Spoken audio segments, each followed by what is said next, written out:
There we are. Hello, hello, hello. Greetings, salutations, konnichiwa, and every other form of greeting across this vast, marvelous multiverse. I am Matsu Quinox. This is Horace, and welcome back, my dear wonderful scholars, to the study. And a happy Halloween to all of you, my wonderful scholars. Congratulations, Julian20, on getting first. Hello there, Solar Coast. Welcome. Hello there, Private Maverick. Boo! Boo indeed. Welcome. Julian20, ready for a beautiful evening. I'm going to let that one pass because it is Halloween. Hello there. Welcome, everyone. I hope you're all doing well. I myself have been excited for today because we are having a very different stream today. Today is a very special one. I mean, it is Halloween, so we have to do something unusual, out of the ordinary, a bit strange or scary. So tonight, my dear marvelous scholars, we'll be having two different streams, all connected in one. First off, we'll enjoy some frighteningly scary, spooky folk tales from around the world.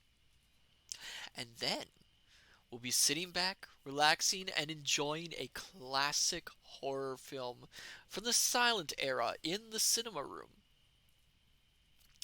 I am looking forward to this. I've been setting this up for like the past week. Oh my goodness. And I've been figuring out just what to do, and oh my goodness, I am excited. Unfortunately, we do not have candy. We do have books, though. We have plenty of books. Um, don't have candy. Not sure why. I think someone might have eaten it all.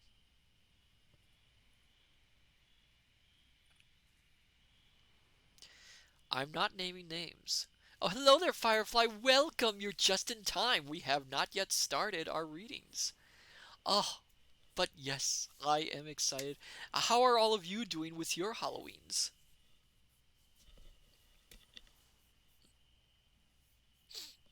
I know it might seem a bit odd. Private Maverick, no candy, savages. I had candy, but it went missing.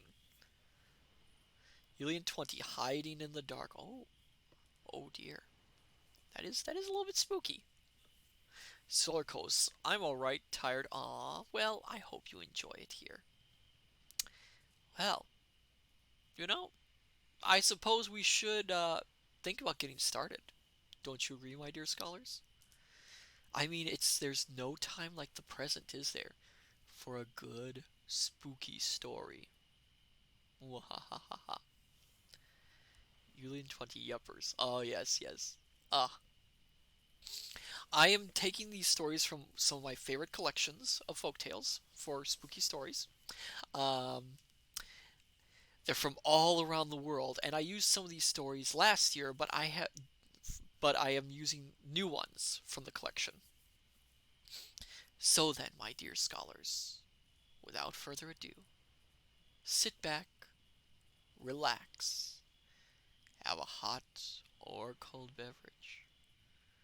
Turn down your lights, my dear scholars, and let us enjoy a few haunting tales from across your world.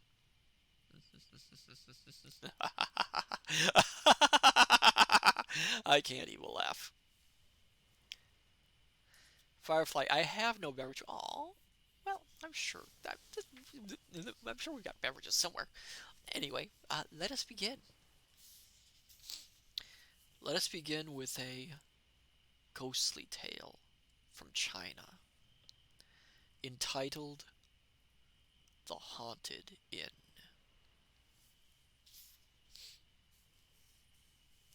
Firefly, it depends when I want to get up. Julian20, I have marshmallows. Oh, good. In China, long ago, there was a young man named Li Wei who was traveling with three companions. Early one evening, the four found themselves in a lonely countryside with a storm beginning to break. Hurrying along the road that was fast becoming a sea of mud, they spotted a small inn surrounded by willow trees. Delighted at their good fortune, they splashed across to the door. The innkeeper greeted them warmly, and his wife gave them welcome cups of steaming tea. But the newcomers quickly learned that many other travelers, also caught by the storm, had arrived before them. There was not a bed to be had, or even space enough for all the guests to stretch out on the floor. The wife whispered something to her husband. He shrugged and then said apologetically, "The only space I can offer you is in the little building that stands some distance behind our inn. But I must warn you that the corpse of my daughter-in-law is laid out there. She died suddenly, and my son has gone to fetch a priest so that we may hold a proper funeral. He has not returned, and now I do not expect him until morning. You may all sleep there if you want to." At first, Yunwei hesitated. "It is surely unlucky to sleep in the same room as a corpse," he told his friends. "That is true," one of his fellows agreed. "But what else are we to do?" "I am too weary to argue," said Wei's second friend. The third companion simply said, "Listen." The sound of rain battering the window lattices and wind rattling the roof tiles decided the matter. "Very well," Wei said to the innkeeper. "We will accept your offer." So the old woman gave them mats to hold over their heads, while her husband guided the four travelers to the dark outbuilding that was set some distance from the house. Inside, the innkeeper lit a candle. There was clean straw for bedding. At the back, a heavy curtain hid the unfortunate woman's body from view. As soon as the old man was gone, the four friends settled down onto the straw. But while the others instantly fell asleep, Wei was troubled by the sense that something was amiss. He lay listening carefully, but he could hear only the rain pattering outside. The sputtering candle cast curious shadows on the pale curtain. Then, with a hiss, the candle went out. At the same moment, Wei was certain that he could hear a rustling from behind the curtain. Abruptly, the cloth was pulled aside. In the faint light seeping through the lattices, Wei saw the shape of a young woman, whose ghastly skin seemed almost to glow. Her nails looked as long as daggers. Wei tried to cry out, but he was overcome by a listlessness that left him unable to move or speak. All he could do was raise his head slightly as he watched the form of the young woman bend over his companions. At first, Wei thought she was merely studying each sleeper's features. But then he saw that she was breathing a greenish-white vapor into his friends' faces. With a tremendous effort, he forced his hand inside his robe. There he grasped a bit of parchment on which his village priest had written magical Buddhist phrases to keep him safe on his journey. Though his every muscle seemed to resist, he managed to place this on his chest, just over his heart. When the creature approached him just as she had approached his friends, Wei closed his eyes like one asleep. Every moment he expected to feel the touch of her claw-like nails, or her chill breath upon his skin. But after a short time he heard the whisper of her robe going away from him. Opening his eyes a bit, he saw the figure gliding toward the back curtain. When she had passed into the alcove, she let the cloth fall back into place. For a long time Wei listened, but he could hear no further sounds from behind the cloth. At the same time, the listlessness left him, and he was able to sit up. Hurriedly, he tried to rouse his companions. He whispered warnings and shook each of them, but to no avail. They were dead, killed by the woman's poisonous breath.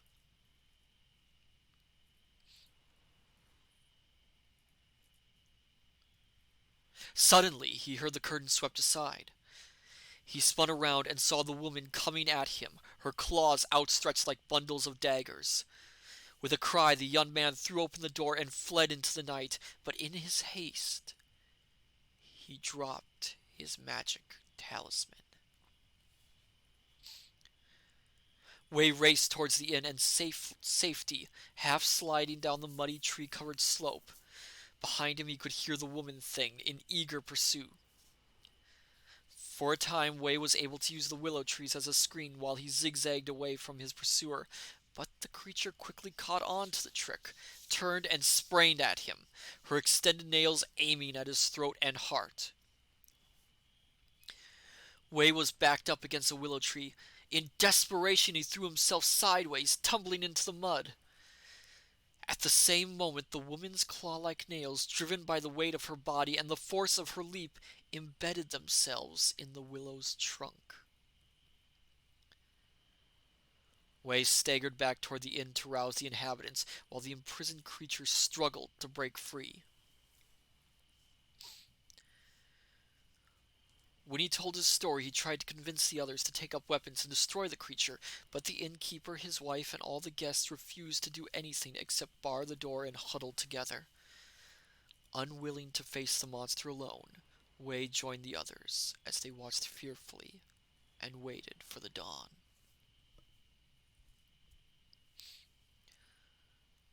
Toward morning, the rain ceased. When the sun had fully risen, a few of the braver souls, led by Wei, approached the willow where he had last seen the creature.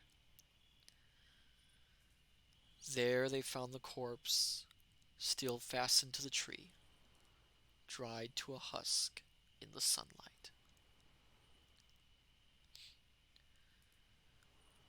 When the innkeeper's son arrived soon after with a priest, certain rites were performed and the body was burned. After that, the place was never troubled again. But Wei, for the rest of his life, refused to travel the road that ran past the willow-shaded inn.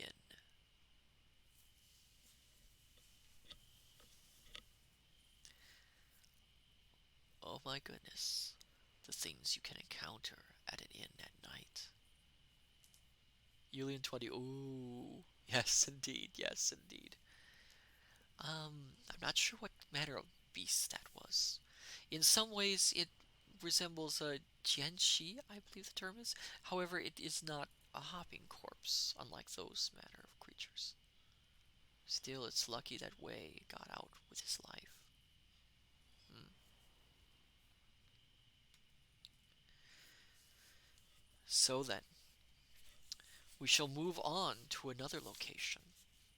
This time a tale from the United States, near the South, Virginia, actually, and a story of the power of love and its deadly consequences. This tale is entitled The Lovers of Dismal Swamp.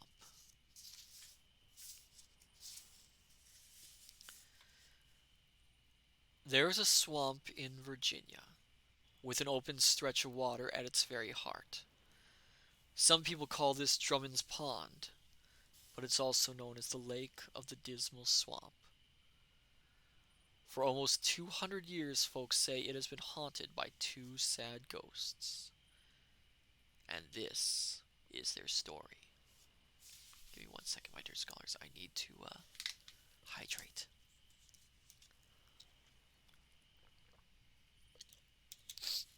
Hello there, cool skeleton. Welcome. We're on our second story for the evening. The Lovers of Dismal Swamp. Excuse me. Hello there, Kintron. Welcome. Kintron, I have a special story actually picked out just for you in our readings tonight.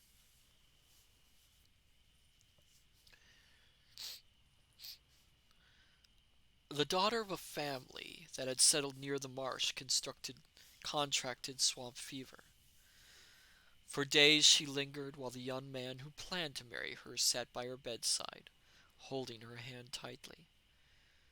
By never letting go, he seemed to think he could hang on to her life, which was slowly slipping away. But she died and was buried on the edge of the swamp.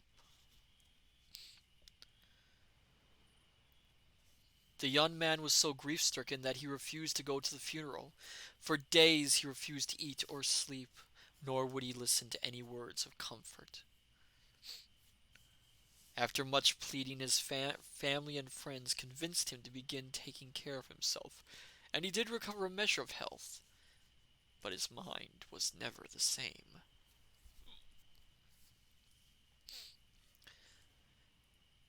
He began to fancy that his bride-to-be was not dead, but had merely wandered into the silent, shadowy depths of Dismal Swamp. "She's waiting for me there," he told his friends. "She's hiding because she knew death was looking for her." Later his family heard him mutter, "I'll go and find her, and if old Death comes looking for her, I'll hide her in the hollow of a cypress tree until he goes away." The young man's family feared he might harm himself, so they kept him confined to the house and watched him day and night to keep him from going off to look for his lost love. But one day he slipped away and ran into the swamp.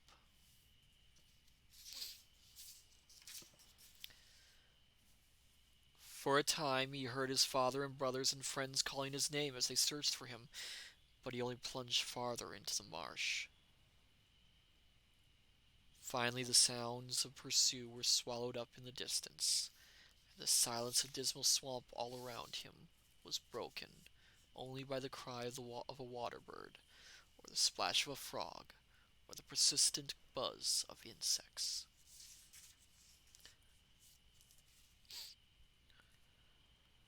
For days he wandered, eating berries, sleeping on hillocks of dank grass, or curled in the roots of trees. His face and hands and clothes were torn by brambles, his boots were caked with mud. Several times he narrowly avoided a run-in with a poisonous water snake that slithered over the wet earth.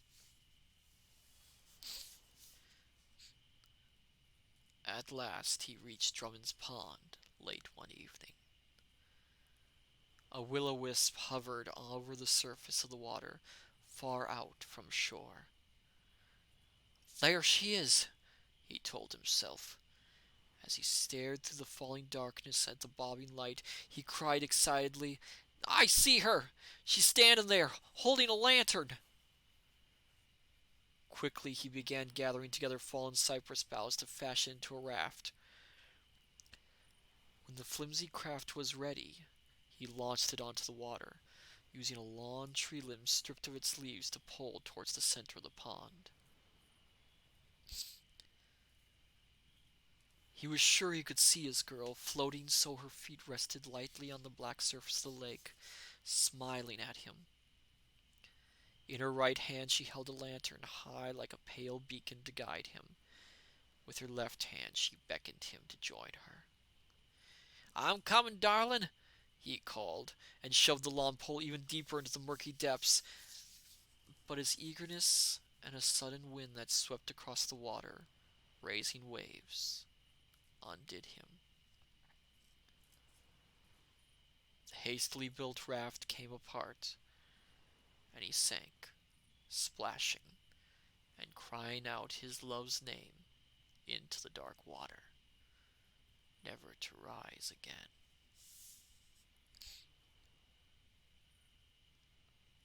But hunters who have found themselves near Drummond's Pond when the sun is setting claim to have seen a ghostly raft drifting quietly over the black waters.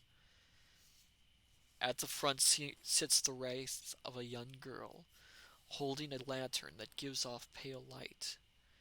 Behind her, a ghastly young man, who pulls them along as they vainly search for a way out of Dismal Swamp. Oh, the poor, poor fool. Now then, where is that tale? Ah, there it is. There it is. As I mentioned before, Kintron, I have found a story for you. I chose this specifically because I was hoping you'd be here. So I will read this one tonight. This tale comes out of Italy and is entitled The Greedy Daughter. It may be a bit more on the fairy tale side, but it is still horrifyingly frightening.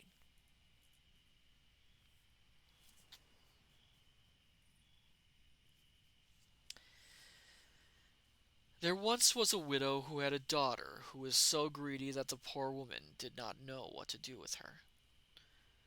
She would gobble up everything in the house. When the widow came home from selling flowers in the market square, she would find nothing left to eat. Excuse me. Now it happened that they had a wolf as a neighbor. The wolf had a frying pan, while the girl's mother was too poor to own one. Whenever she wanted to fry something, the mother sent her daughter, Philomena, to borrow the wolf's frying pan. The wolf was very glad to loan the skillet to the widow, and he always sent a nice omelette in it so it would not be empty. The wolf intended this omelette for both mother and daughter, but Philomena was so greedy and so selfish that she always ate the omelette on the way home. Her poor mother never had so much as a taste. When the good woman was finished with her frying, she would say to her daughter, "Philomena, in the morning scour the pan clean and return it to our neighbor. Take with you a loaf of the bread I baked today to thank him." Philomena was lazy as well as greedy. She refused to clean the greasy frying pan. She waited until her mother had gone to the market square, and then she ate the loaf of bread meant for the wolf. After this she took some mud, baked it in the fireplace, and put it in the frying pan. "Our neighbor is only a wolf, after all," she said to herself. "He will not know baked dirt from good bread." The wolf was hurt when he saw the earthen loaf, but he was too good-hearted to say anything. After Philomena was gone, he said to himself, "Well, well, perhaps things are going so badly for the widow that she can offer me no more than a bit of baked mud and ash. Next time they borrow the frying pan, I will make them an even finer omelet." Need another little drink.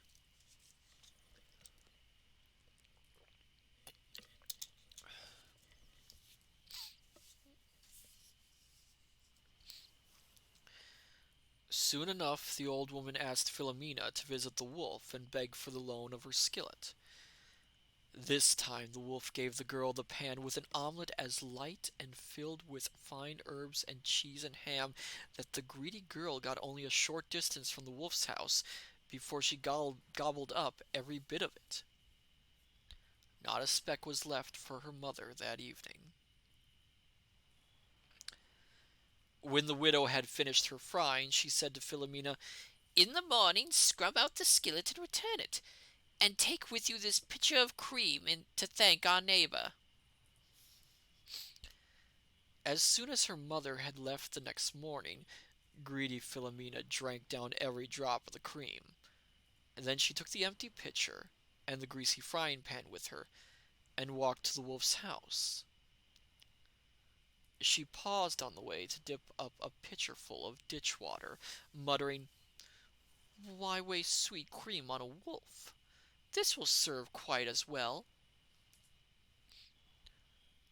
Again the wolf was offended by the sight of the greasy pan and the pitcher of ditch water, but he thanked the unkind girl anyway.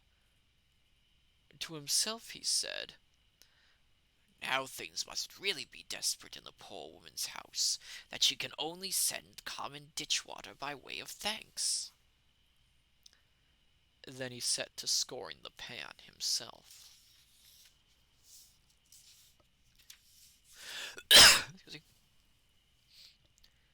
It chanced soon after this that the wolf met the widow in the market square. "How are things with you?" he asked. "Well enough," she said. "How do you like my omelets?" asked the wolf.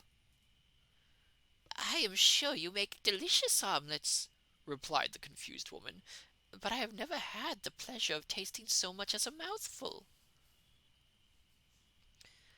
"Never tasted them?" exclaimed the wolf. "How many times have you sent Philomena to borrow my frying pan?" "I am ashamed to say how many times," said the flustered woman. "A great many, certainly." "And every time I sent you an omelette in it," the wolf said. "Never a bit of one reached me," the woman confessed. "Then that greedy girl of yours must have eaten them on the way home every time." Now the poor mother, anxious to keep the wolf from being angry at her daughter, made all manner of excuses for Philomena's greediness. But the wolf had grown even more suspicious. So he said, "The omelettes would have been better had the frying pan been properly cleaned before it was sent back to me." "Surely you are mistaken," cried the widow. "Philomena told me herself that she always cleaned it, inside and out, until it sparkled as bright as new silver." Then, worried because the wolf was growing angrier by the minute, the good woman said, "I hope you enjoyed the little gifts of bread and cream I sent to you." "Dirty ash and ditch water are all your wretched child brought to me," cried the wolf.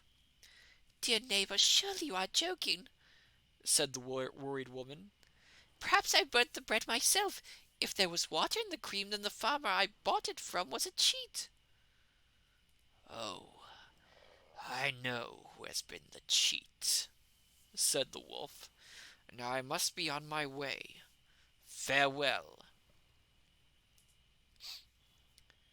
So saying, he hurried away. But he did not return to his own home. Instead, he raced to the woman's house.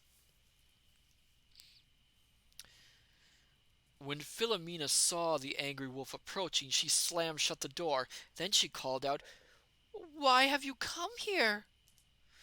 "I'm here to punish you for your unkind gifts of dirt and ditch water," he roared, "and your greedy way with the omelets entrusted to you, and the bread and cream that were meant for me."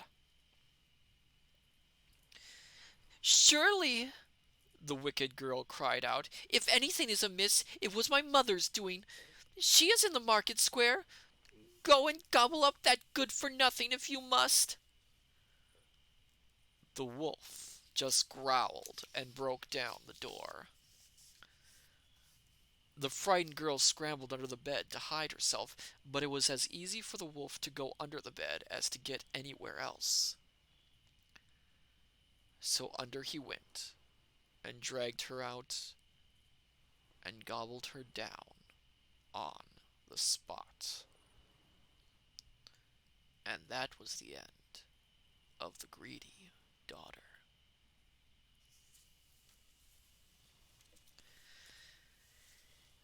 I am honestly on the wolf's side here. I mean, Cool Skeleton just deserts. Yes, indeed. Kintron, and people wonder why I don't loan out my pants. Oh, yes, you never know when it might end up in the hands of a greedy daughter. I've been dying to tell you that story, Kintron, ever since I read it in this collection. So I'm happy to have that chance. Let's see. Cool skeleton. Be right back. All right. Let me find another.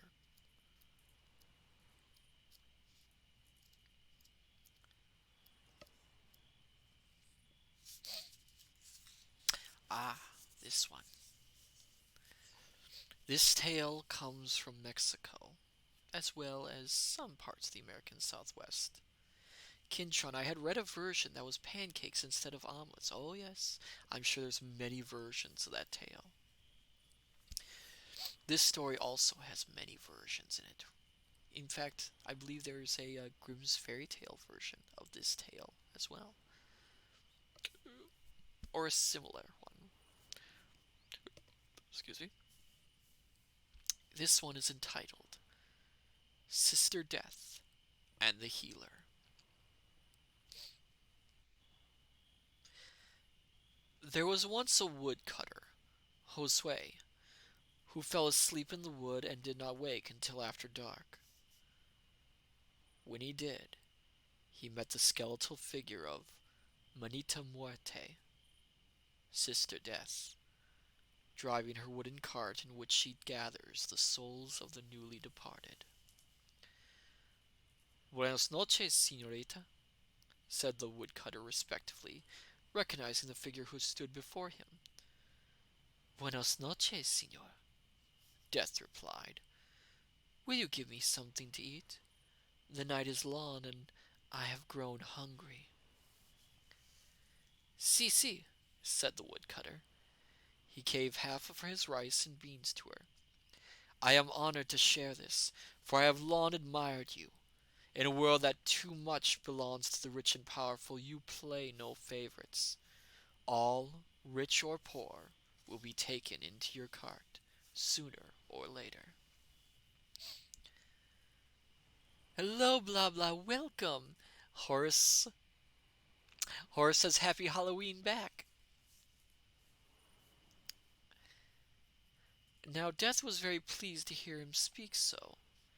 I will give you any gift you wish for, as a reward, she said.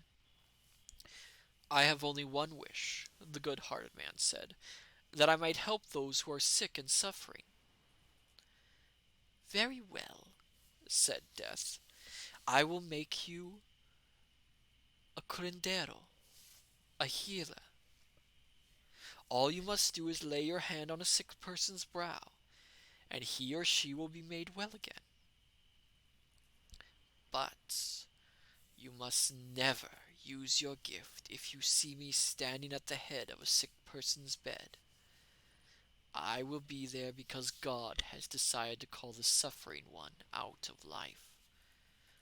No one must keep me from gathering that soul into my cart. The woodcutter readily agreed to this. With a quick nod of her head, Death sealed their bargain.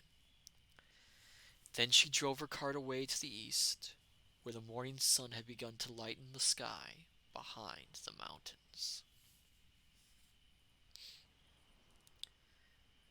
As Josue returned home, he wondered if he had had a waking dream. Surely, he told himself, he had not met Manita Muerte in fact.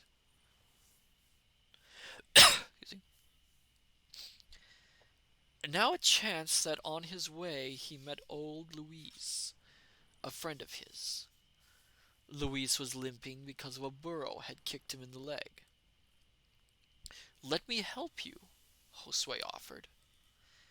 He started to put his arm around his friend's shoulder, but at his touch, Louise cried wonderingly, My leg! You have healed my leg! How have you done this? Then Josue told the old man the story of his meeting with Death. Astonished, Louise insisted on telling everyone they met about Josue's great gift. Soon young and old were coming to him, asking for his blessing and begging for his healing touch. The new curandero used his powers carefully, quite by accident, since his only goal was to help the sick and pain-ridden. The healer himself grew wealthy. Still, he remained a generous person and gave away as much gold as he kept. Excuse me. Then one day, Josue fell in love with Dolores, the daughter of old Luis. They longed to spend every moment in each other's company. Often Dolores would accompany him on his healing visits. There she would comfort an anxious husband or wife, or take a tearful child onto her lap, while Josue prayed over the ailing person and worked his wonderful cures through the gentle touch of his hands.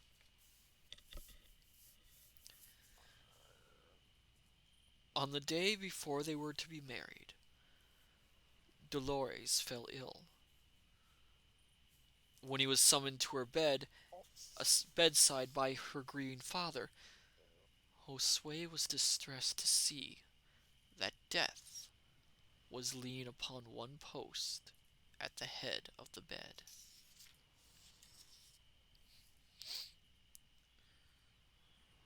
For the first and only time, Josue disobeyed Manita Muerte.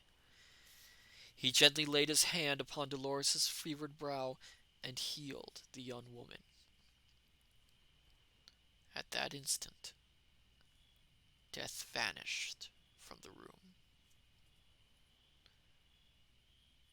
But as the curandero walked home late that night, Death's cart appeared on the road in front of him.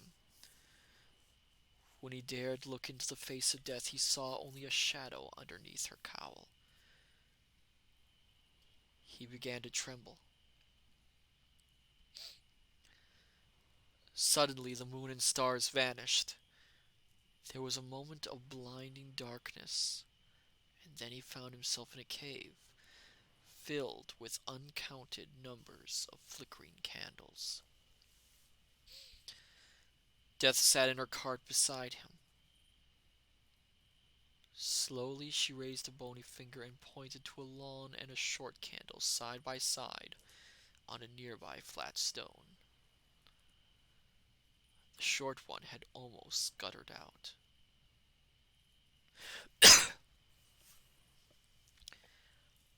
I warned you never to cure someone if I stood at the head of the bed, but you disobeyed me, Death said angrily. Now you must suffer the consequences. Once you were the tall candle, with a long life ahead, and the nearly extinguished one was your beloved. Your disobedience has reversed the two. Now your life candle is the short one. Have pity, said the man, dropping to his knees and pleading with Death. I did what I did because I couldn't live with Dolores, nor she without me. Then I will grant you one last mercy, said Manita Muerte.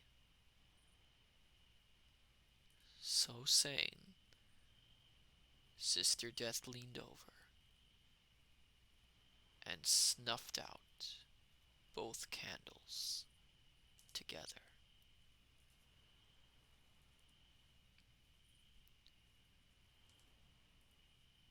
In an instant, the dead man's soul was in the cart as it creaked and crept along the dusty road that leads to a distant, shadowed country.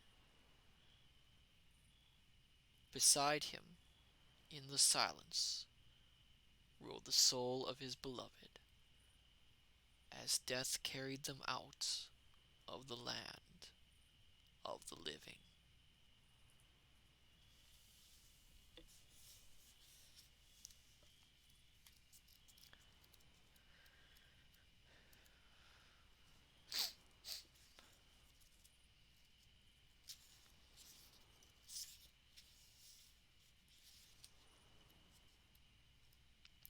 Well, that tale has very many variations across the world, although I'm very partial to that one.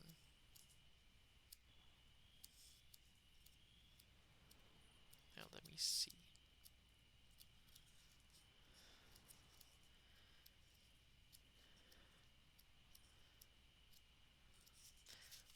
Let us find another tale.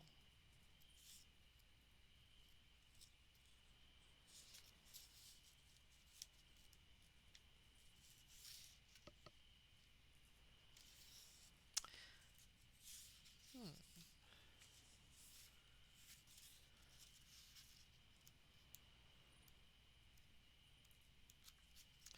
There are some stories here that I've told before, but I'm not sure if I did.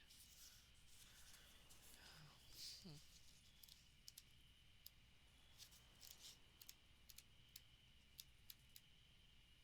Ah, this tale is a favorite of mine and features one of my favorite sort of monsters ever in folklore. It's a tale that comes from the Orkney Islands and features one of the most fearsome of the Fae type. It's a tale simply known as Knuckle Lovey.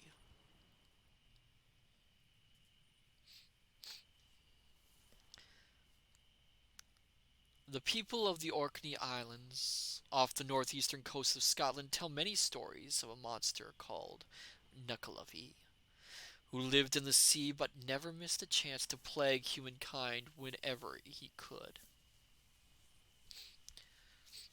When he came on shore, he appeared as a horse and rider, though in fact a closer look showed man and horse were all part of the same creature. The human looking head was 10 times the size of a normal man's, while the horse like head had an enormous mouth that jutted out like a pig's. Most horrible of all, he seemed to have no skin.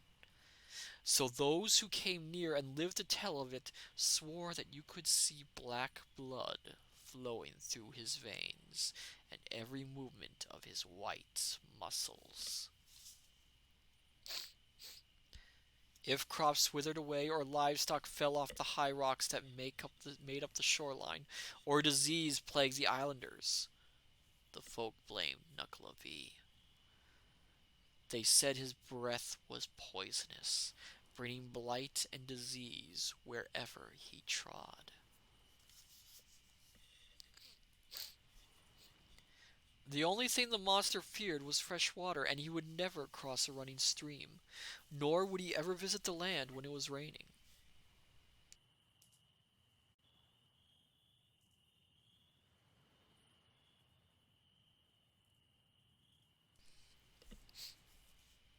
There was once an old man named Thomas who met the monster late one night.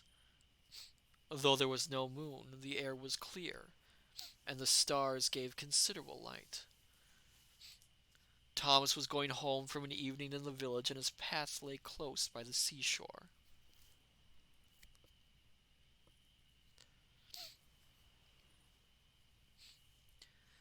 Just as he began the most dangerous part of his journey, where the road ran along a ridge with the sea on one side and a deep freshwater lake on the other, he saw a huge shape ahead, moving toward him.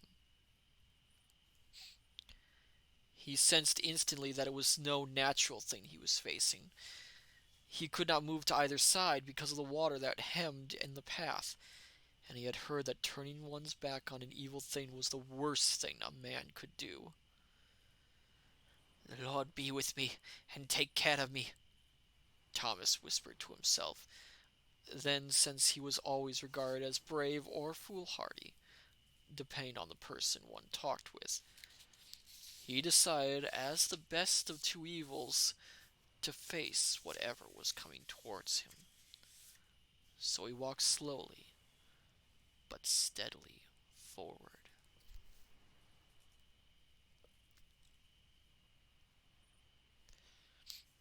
He quickly discovered to his horror that the gruesome creature approaching him was the dreaded Nuckelavee. Thomas could see quite clearly that the lower part of this terrible monster was indeed like a horse with flippers extending from his legs.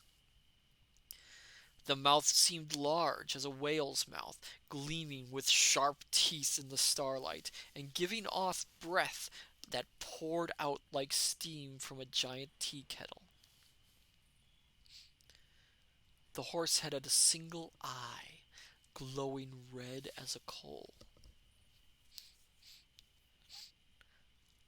Out of the back grew what seemed to be the upper half of a man, with a head as big as a barrel, and arms that reached nearly to the ground. The whole creature looked sculpted from red, raw flesh, in which Thomas saw blood black as tar running in yellow veins, and great white sinews twisting and stretching and contracting as the monster moved.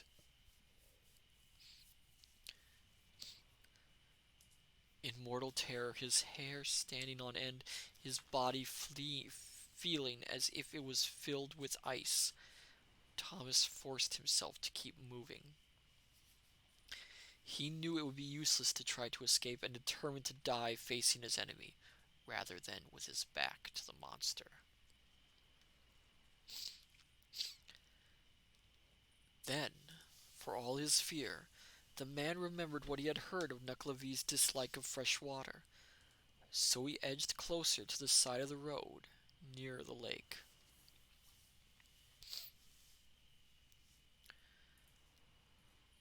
The awful moment came when the lower head of the monster was just inches from him. To the terrified man, the mouth of the creature yawned like a bottomless pit. The red eyes seemed to burn into his mind. Slowly the long arms were stretched out to seize Thomas. At the last possible instant the man ducked under one arm and ran forward, splashing through the shallows of the lake. Some of the water sprinkled the foreleg of the monster. The horse head snorted like thunder, and the monster shied over to the far side of the road. Without looking around, Thomas began running with all his might. Behind him he heard Nucklevie turn and gallop after him. The mannish head bellowed with a sound like a typhoon ripping across the sea. Ahead of Thomas was a little stream, by which water from the lake overflowed into the sea. The man knew if he could only cross the running water he was safe. So he strained every muscle to reach safety. Behind him he felt the wind of Nucklevie's clutches as he narrowly escaped the monster's grip. Just as he reached the bank of the little stream, the long arms snatched at him again. Thomas made a desperate leap, felt his cap and part of his coat torn away by Nucklevie, then landed safely on the far side, just out of reach of the monster.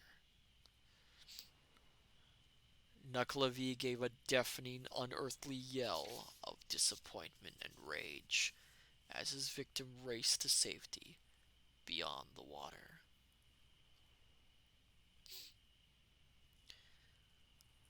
Thomas continued to run until he knew for certain that he was safe. When he finally stopped to glance back towards the grotesque Nucklevie, he could still hear the creature's terrifying roar, but the sight of the monster would be only a memory from now on. Welcome back, cool skeleton. Welcome back. Let's see.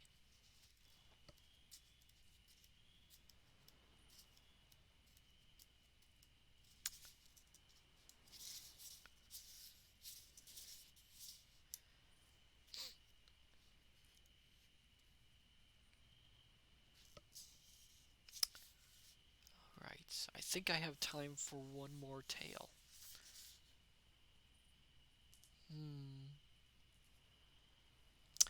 You know what? Let us see a second. Where is that story? I read Kintron a tale. Oh, thank you for the posture check, Julian20. I think it's about time I read a tale for Cool Skeleton. as Cool Skeleton has often been here. Let me see, where is that story?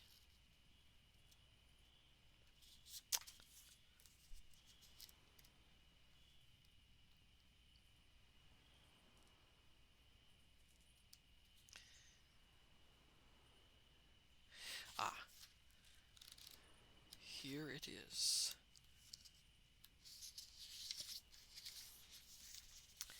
This is a tale from Japan, and it is entitled The Skeleton's Dance. Pick this one out just for you, Cool Skeleton.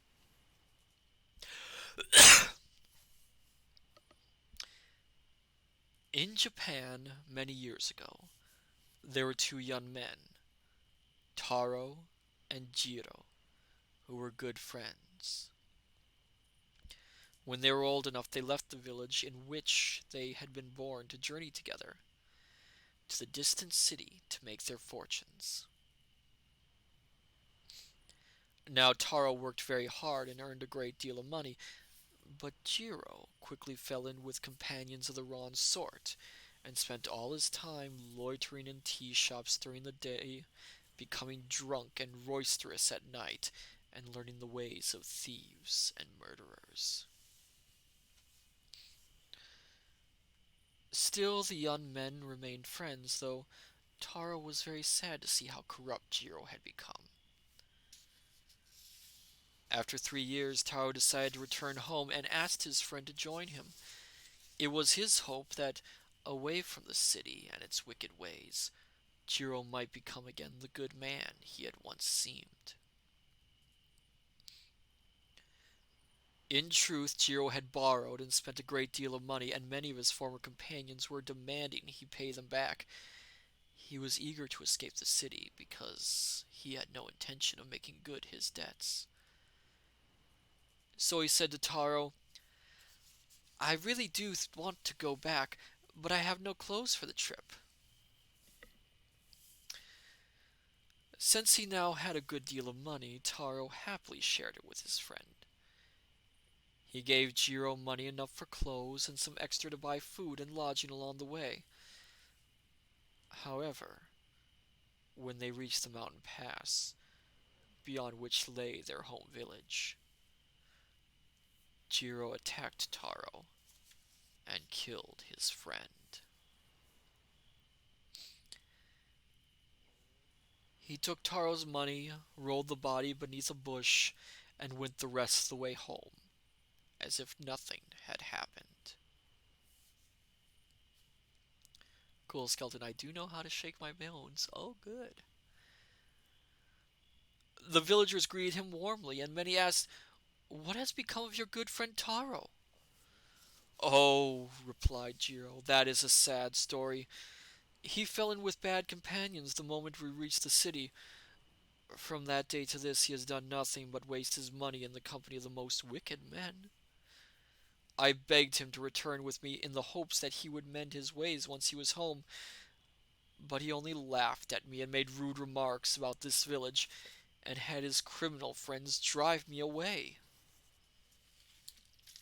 Such a liar.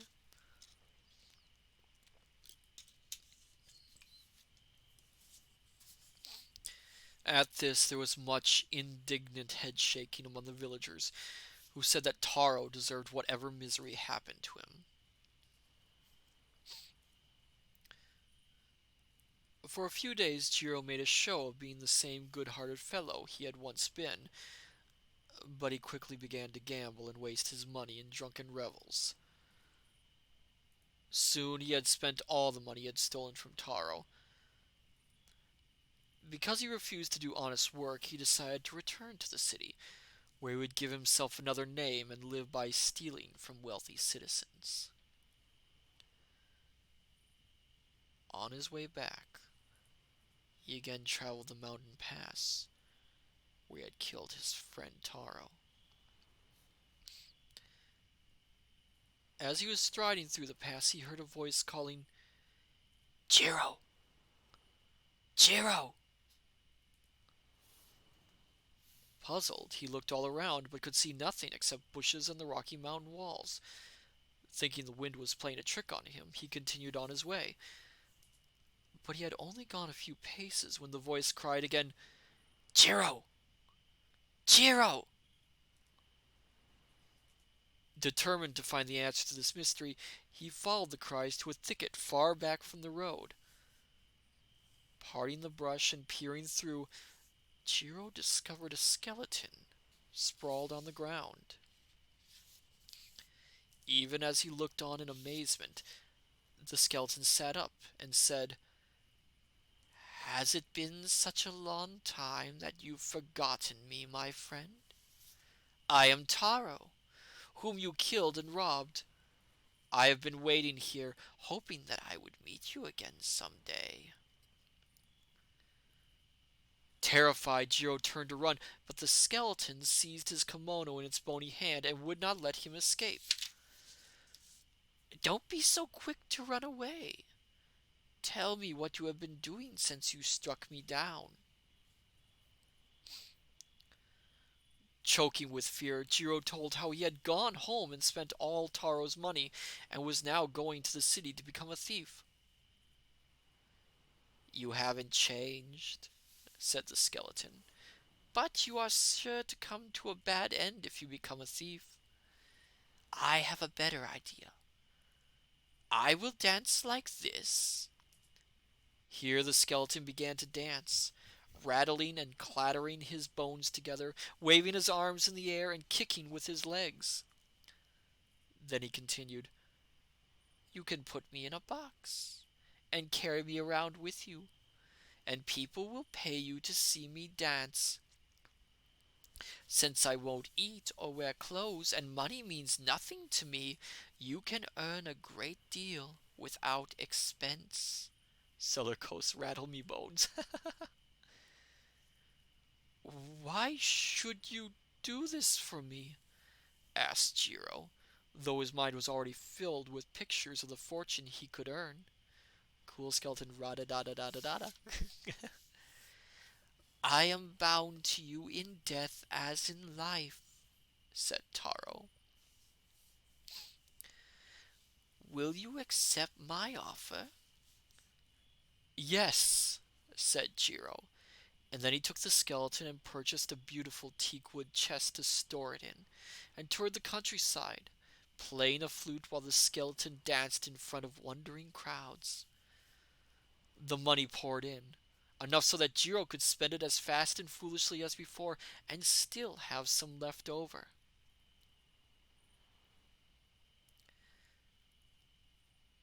Eventually, word of Jiro and his dancing skeleton reached the most powerful lord of the province. He summoned Jiro to his castle and told him to have the skeleton dance in the vast hall that was filled with his guests. Jiro opened the chest, stretched Taro's skeleton out on the bamboo matting, and began to play a lively tune on his flute. But the skeleton simply lay there. Jiro played tune after tune, then began to yell and curse, but the skeleton refused to move. Finally, in a rage, Jiro took his flute and began to beat upon the bones, commanding them to get up and dance. At that moment, the skeleton sat up. Cool skeleton just taking a nap.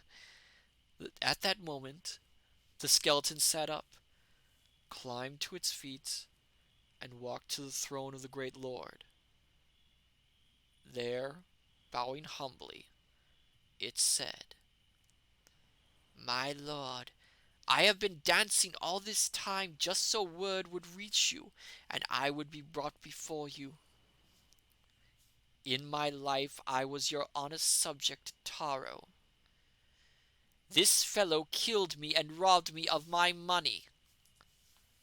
Then the skeleton told exactly how this had happened. The lord, who was a just man, was angered at the way Jiro had betrayed his friend. Cool skeleton emperor, yes. "Seize that man and take him away to be tried," he ordered his guards. At that moment, the skeleton fell to pieces before the throne. And 3 days later, Jiro was sentenced to death for his crimes.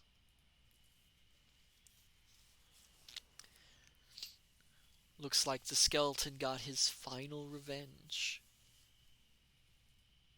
And right for him too, as well. Well, my dear scholars, that's the last of the scary stories for this evening. However, we're not done with this Halloween night, are we? We're going to take a little intermission, and when we come back, be prepared to watch a classic silent horror film in the cinema room. Cool skeleton. I don't hold grudges for too long, so don't worry. So I'll see you back in just a few minutes.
there, my dear scholars. Sorry for the long wait. Things came up, and we're trying to find our way to the cinema room. I mean, the library study keeps shifting around.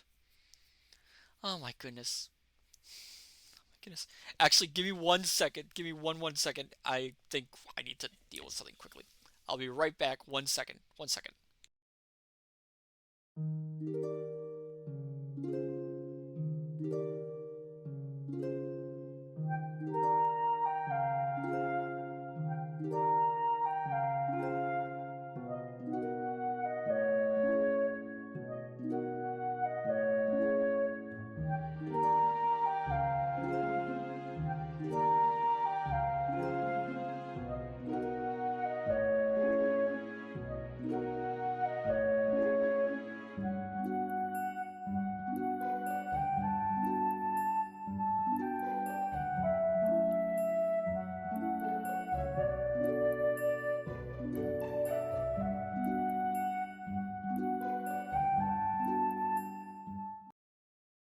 Alright, sorry about that. Forgot the drinks. Oh my goodness. How can you have popcorn without drinks?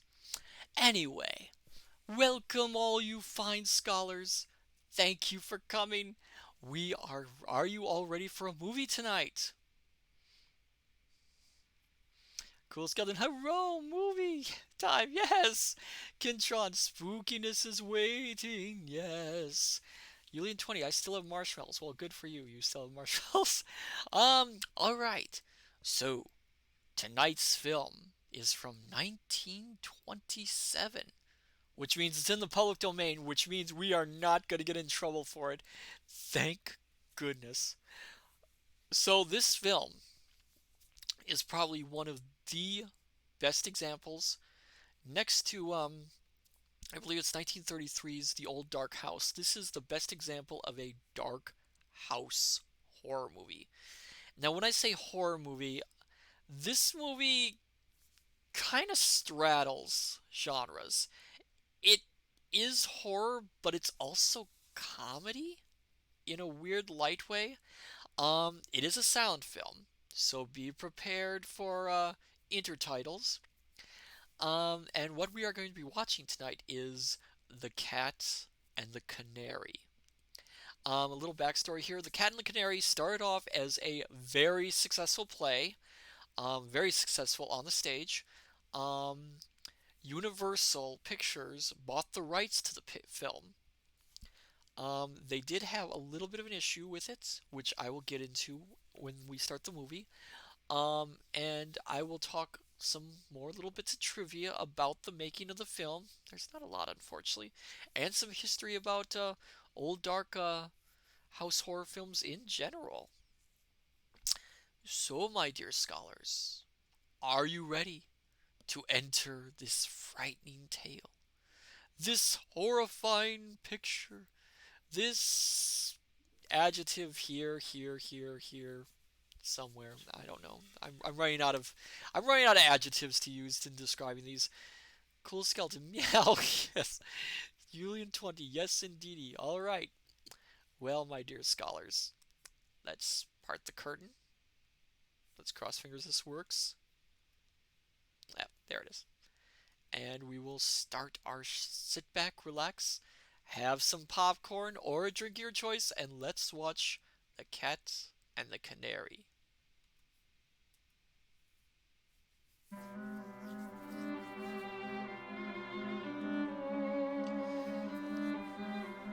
So John Willard wrote the original stage play. Now, for those who are new to silent film, you might be surprised that there is color here. In fact, colorization wasn't uncommon in silent pictures. The reason we have so many black and white silent films is because the copies of silent films we often have are oh, why did that show up? Yeah. Because the copies we have so often are well, they're basically copies of the original, meaning we don't have meaning they lack all the colorized shading that would have been done.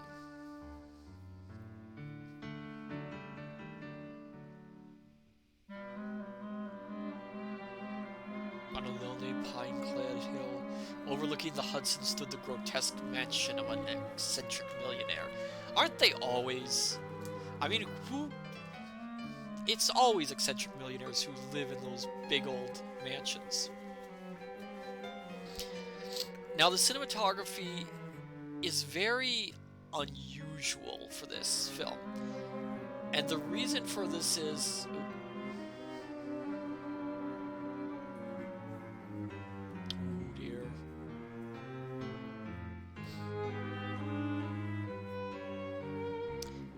Ah, kitties. Oh. So, the reason for the unique appearance of the designs in this film is thanks mostly to the director, Paul Lenny, who was he was a German director who was trained in the Expressionist school of filmmaking. So think the cabaret of Dr. Caligari and all that. He liked to use that sort of work. Little Testament of Cyrus West, to be opened 20 years after my death. Now here's another fun fact with silent films. Many directors of silent film pictures hated working with intertitles. Oh. This envelope is never to be opened if the terms of my will are carried out. Oh dear, something's going on here. So yeah, a lot of directors during the silent film era didn't like working with intertitles. It was said the tormented ghost of Cyrus West wandered nightly through the deserted corridors. Oh, I love this shot. This is a fantastic shot here. If it's the one I think it is. Oh yes, this shot. This shot is very famous in silent film work.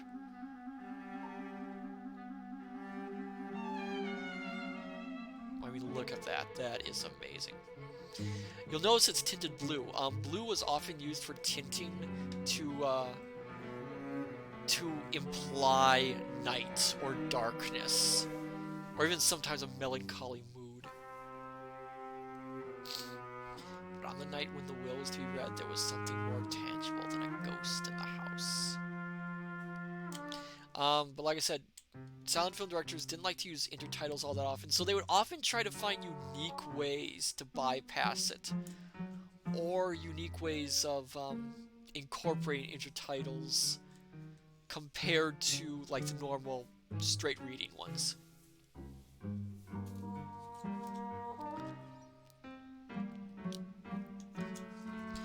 Now you might notice for a silent film, the cinematography is quite good, and that's because they didn't have to deal with sound equipment, the camera could be moved in various ways on set.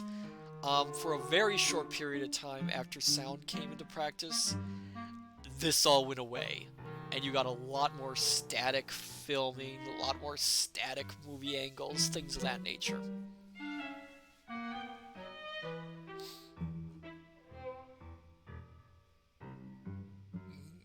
We have a sneaky person here.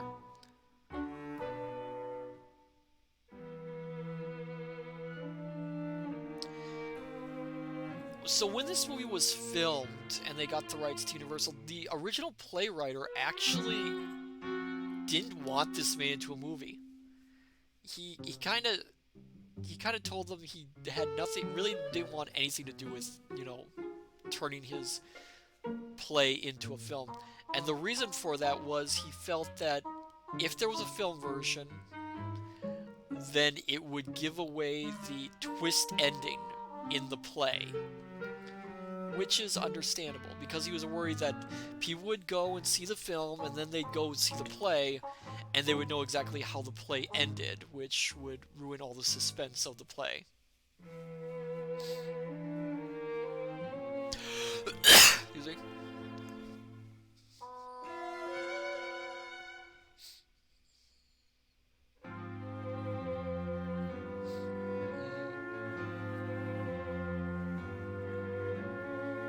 So this movie does, of course, take one of the oldest tropes in horror films, gathering all the heirs together for the reading of a will. Same in mysteries, actually. So this kind of, like I said, this is, the play itself is, it's not quite a horror film story, but it's not quite a mystery. It's kind of both.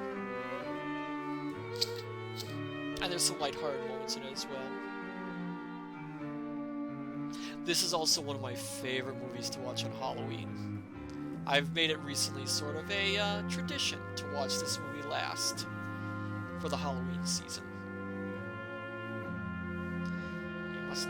that name! Oh, no, that name. Again, 1927.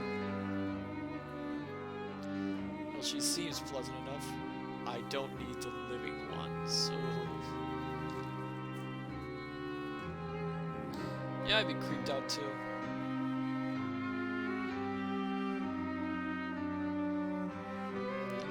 Now, as I mentioned, Paul Lenny, the director, was German. Here's a fun fact about that. Paul Lenny couldn't really speak or understand English. Well, I think he understood English, but he really couldn't speak it. Oh. A moth. Oh, I see why they're upset about the moth. Oh, that's not a good sign.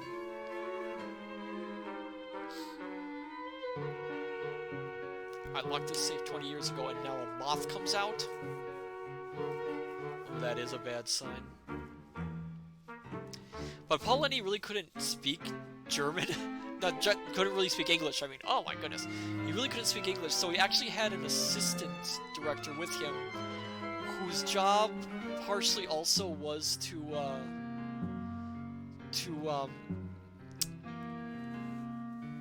dictate to the actors what he wanted done and then retranslate it back to him what they were saying. Unit 20, was she being naughty? Oh, you'll see. Who has been in this house? Hello there, Densuo, welcome! We are watching an old silent film.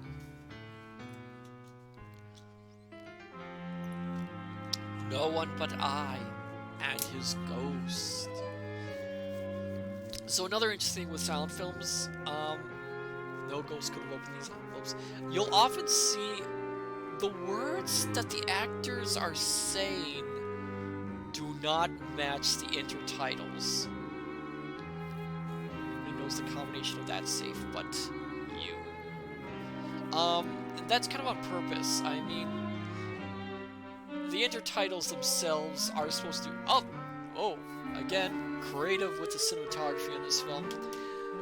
The intertitles are basically supposed to tell the story to the audience, but with the speaking of the actors, they are telling their own story, basically. Anyone who can read lips or understand enough of what's being said with the lips can make out that it's different. It's close, but not quite.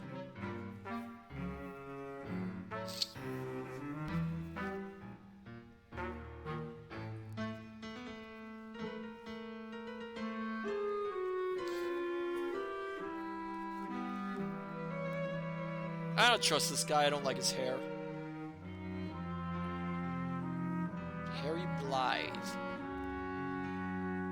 I don't like his hair at all.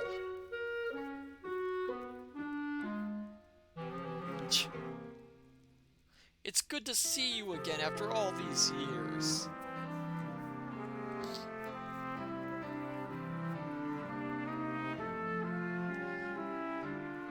The acting also got much more subtle as silent films went on. Really 20. I don't like his hair either.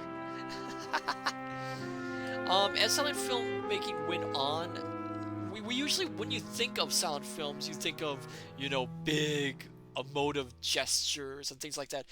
But the acting really, by 1927, as you can probably tell, the acting really settled down a lot.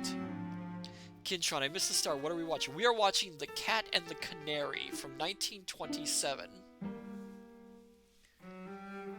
Ooh, Charles Wilder. Another heir of the the estate. And Kintron, if you were missed, so this old millionaire has died. His heirs are arriving, and there are two separate envelopes. One is the man's will, and the other says it is not to be opened if all the conditions of the will are met. So something's going on here. Oh, and they also discovered that someone may have been in the vault. Will, why don't you drive in?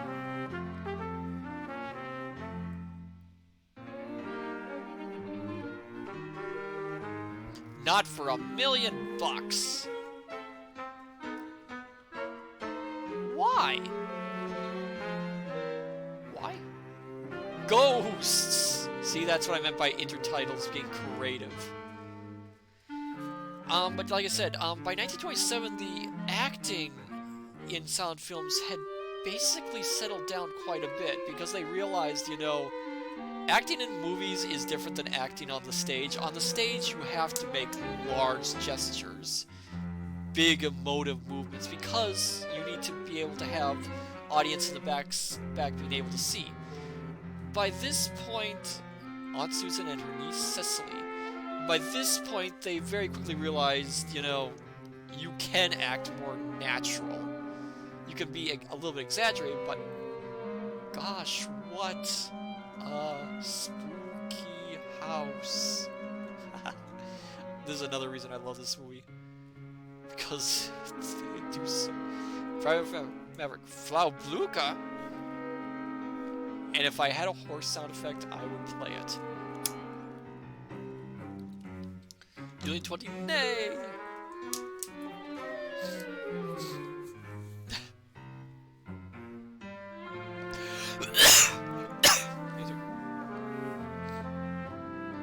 Paul Lenny, the director, actually had a hand in the design work of the set.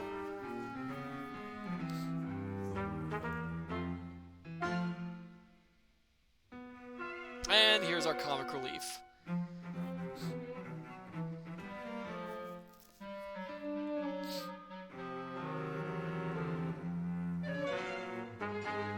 As you can probably tell.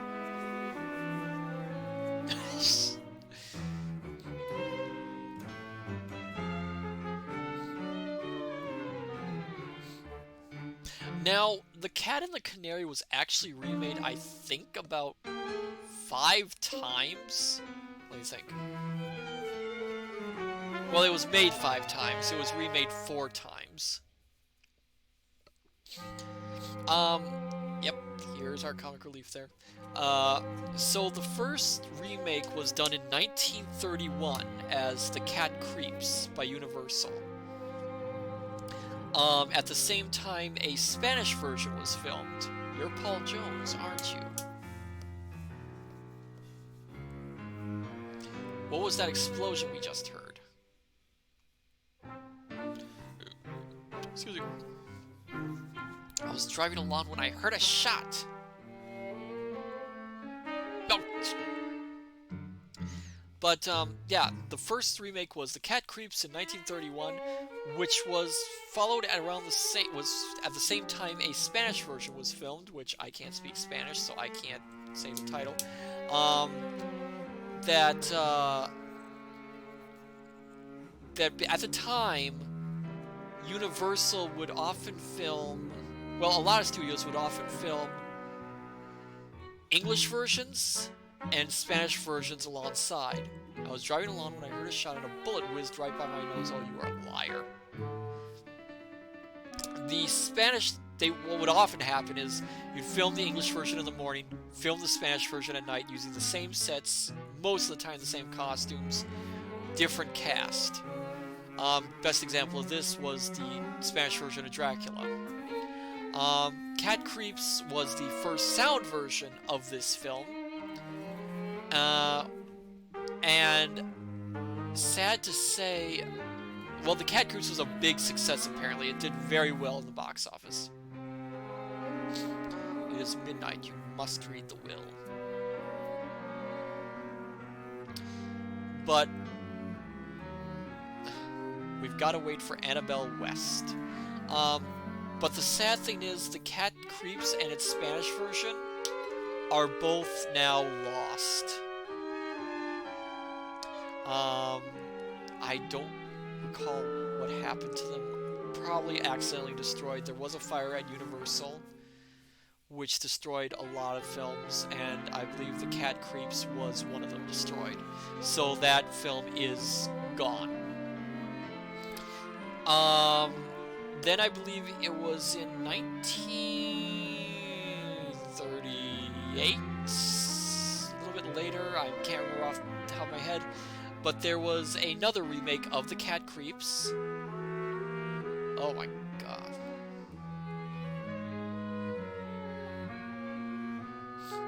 No, it was a little bit later than that.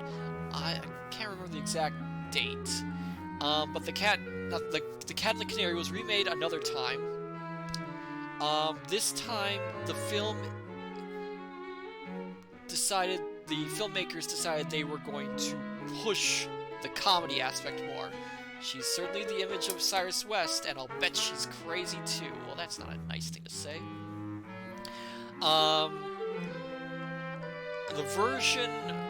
This later version, I think it was 1938, 1940-ish or something. That version, they cast Bob Hope as one of the leading actors in it. And again, emphasized the comedy much more than this version does. This version does have comedy, as you can tell, but it's... yeah. You've had 20 years to get ready for this meeting. It's a wonder you couldn't be here on time. Wow. And that version was fairly popular as well. The last version, that clock hasn't struck in 20 years since the old man died.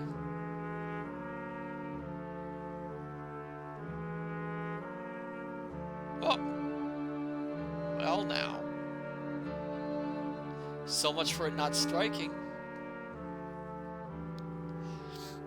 But, the last version that was ever filmed was in 1961, 1962, which was a British production, and reset the events of the story in England. If I recall, the reviews on it were not really impressed, and it's no wonder, as at the time the old house horrors and mysteries as a genre was pretty much dead.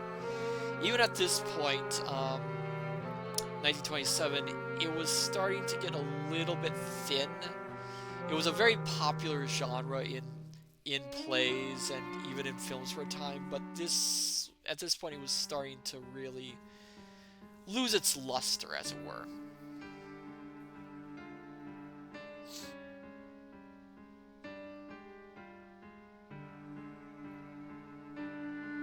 I still don't like his hair.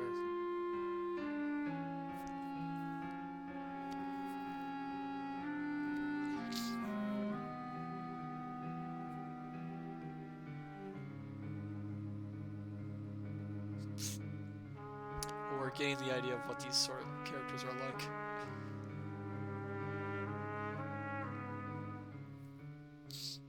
Paul Jones, millionaire.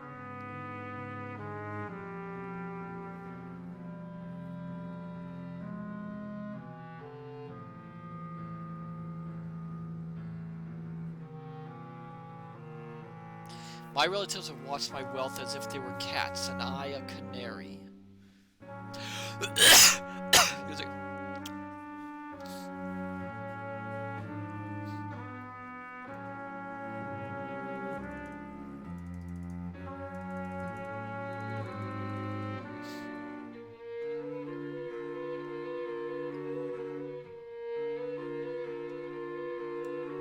And they have nearly driven me crazy because they believe I am mad.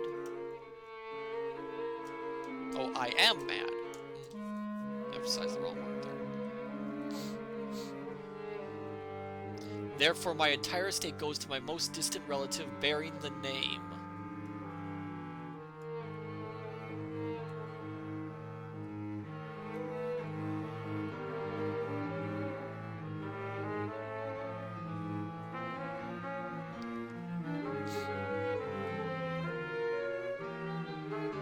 of West. Oh! Uh-oh. There's only one of them like that. Aww. Aww.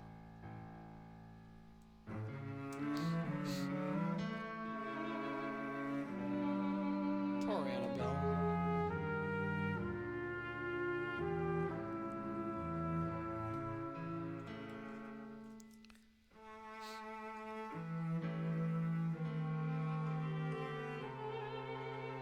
Annabelle, I'm glad you won even though I lost. Aww.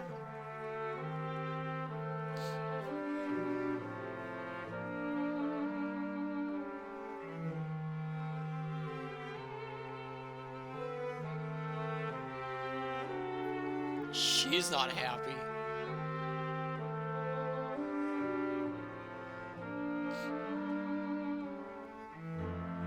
You're to open this envelope in his room tonight before you retire. It was his last wish.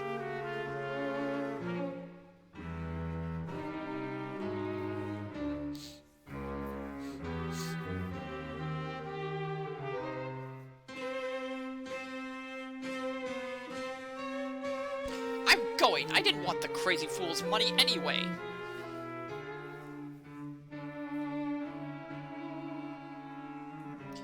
What is it that envelope she gave to Annabelle?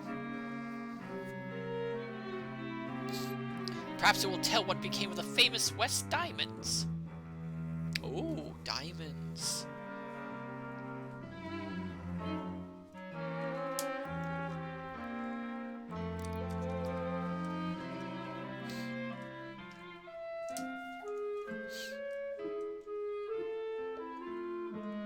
But there is an embarrassing condition attached to this will. How embarrassing can it be?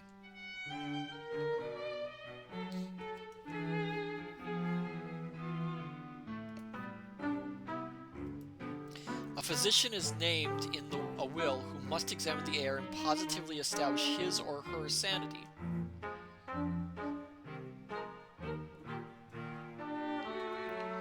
If you are proven mentally unfit by the doctor who comes tonight, the estate goes to the one named in the envelope in my pocket. Ah, so that's what that envelope was all about.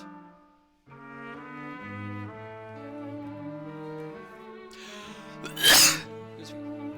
I beg your pardon. What was the last thing you said? Uh-oh.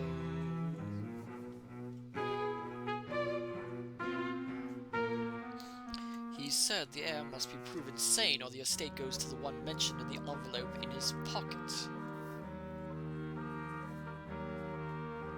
Julian 20, a Karen. Well, I don't know, it's just...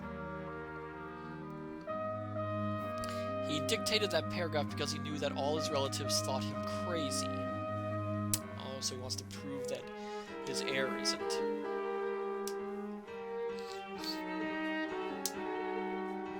Well, he certainly doesn't look, you know... Now I know he was crazy. Whoa, whoa, whoa, whoa, whoa, whoa, whoa.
There's an evil this is an evil omen. Something terrible will happen here tonight.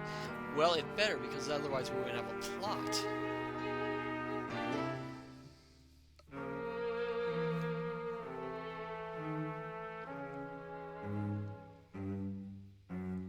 I believe the Cat and the Canary actually was on stage in 1922, I believe. Um, and because of its success, there was a whole slew of silent, dark house movies for a time. If you ever need me for anything, Annabelle, let me know. There was this one, of course. There was One Exciting Night. The less we say about that one, the better. Yeah, that one was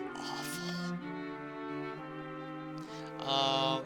There was, of course, later on, the old Dark House, which I'm not gonna say that name, which was more of a parody than anything, and starred Boris Karloff in it. It was his second film for Universal, I think. I'm sure a cup of tea would comfort Aunt Susan. I don't know why I laughed. With that face. I don't know why that face made me laugh.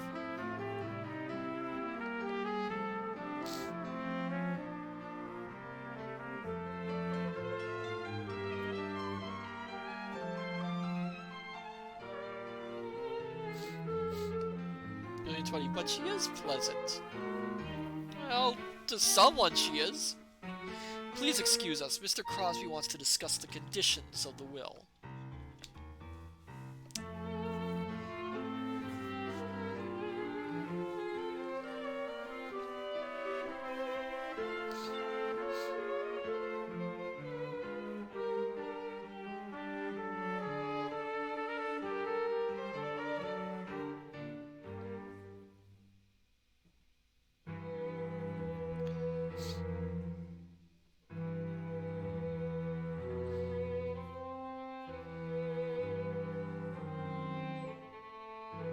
Paul Lenny sadly actually passed away shortly after this film was made,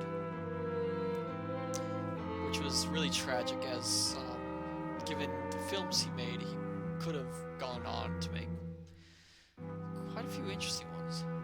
You are just like your uncle in a cage surrounded by cats. Your uncle was a dog lover.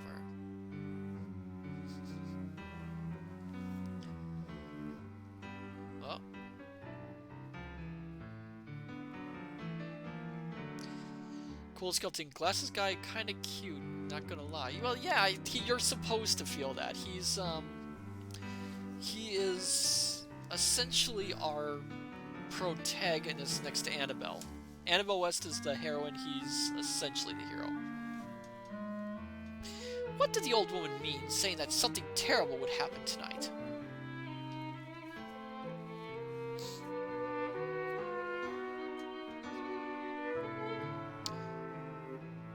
Just an old superstition. When somebody's picture falls, it's a sign of death. I hope, my dear scholars, you don't mind me reading the intertitles. Oh my goodness!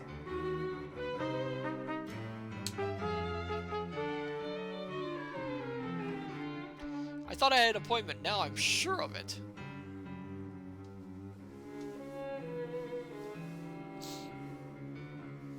Cool skeleton, no worries, it's fine. Ah! Who's this?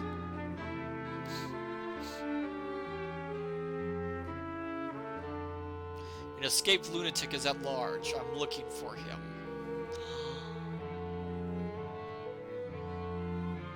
This puts a new wrinkle in everything.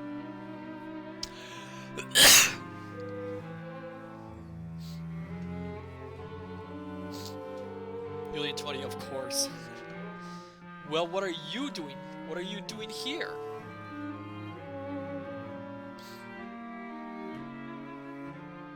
It's either in this house or on the grounds. Oh no.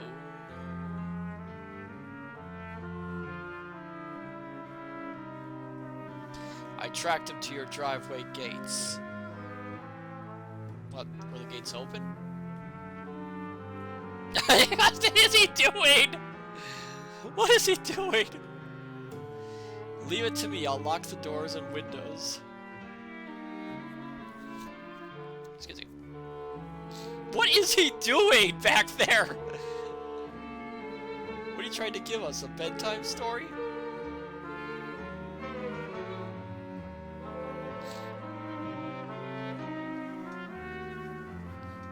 If you ever saw this lunatic, you wouldn't think it was a bedtime story.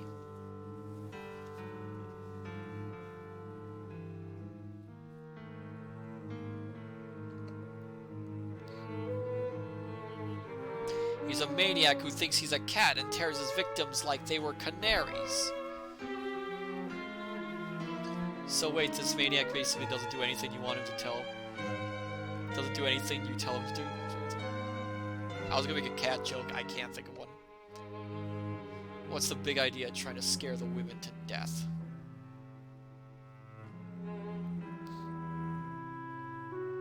I'm just doing my duty. Apparently being a jerk is part of your duty. He may be hiding in the house. You'd better show me around.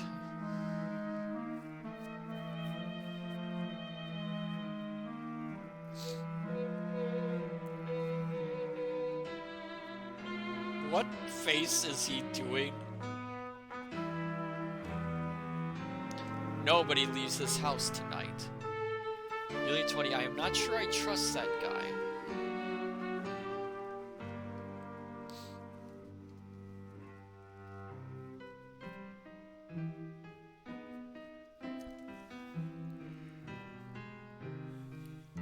Excuse me.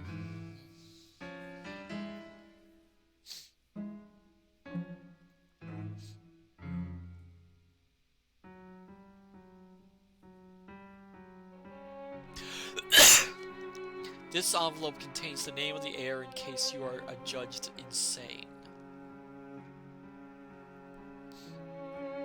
The one named in this envelope has opened it. The one named in this envelope has opened it, knows the conditions, and may do you harm. Oh, that's what he figured out might have happened.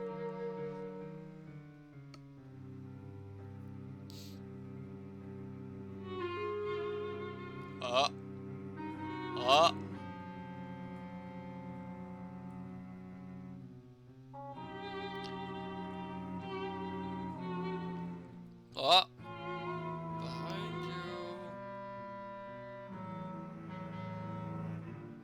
you. Million 20, the bookcase. Yes, yes. In case your sanity is questioned by the doctor who comes tonight, you ought to be warned who your successor is.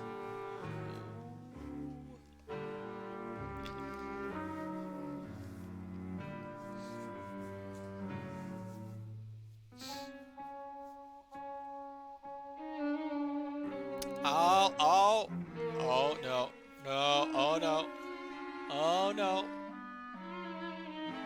The name is...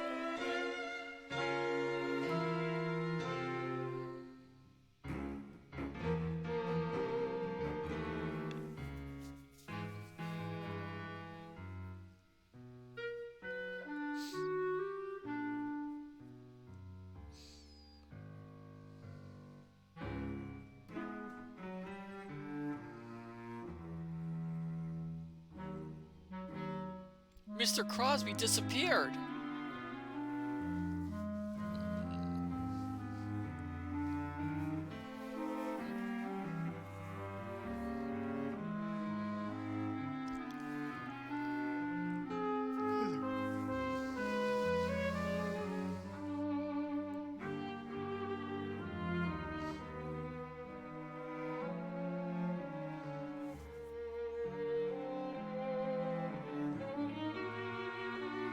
Don't look at me as if I were crazy. I tell you, Mr. Crosby disappeared. Well, since we saw him disappear, we know she's not crazy.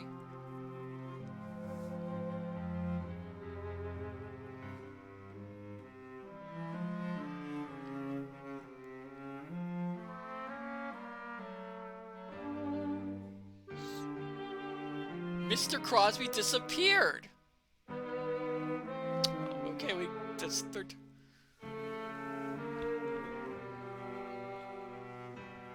Just when he was about to tell me the name, he disappeared with the envelope.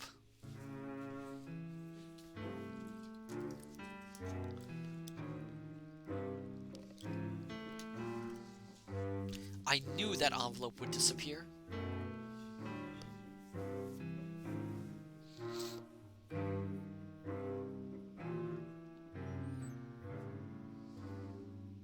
Pretty lucky for Annabelle that envelope disappeared. Oh, come on. Will you please shut up? Wow.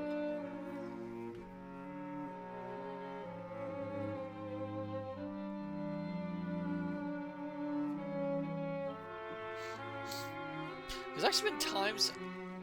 Where was Crosby when you last saw him?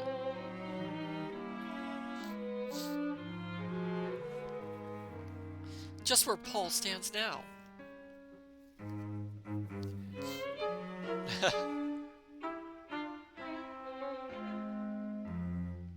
Always be careful about sudden flying books. Didn't I tell you she's as crazy as Cyrus West? Well, then where did he go? I mean... Come on.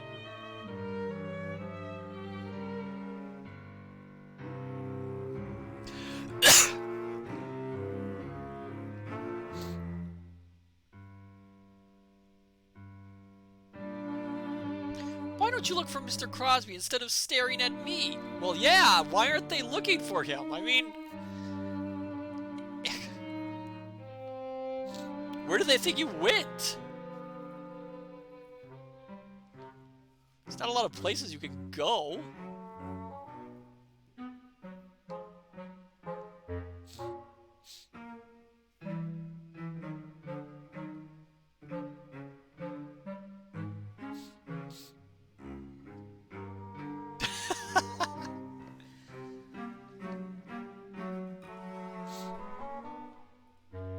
Yeah, he'd definitely be under those chairs, wouldn't he?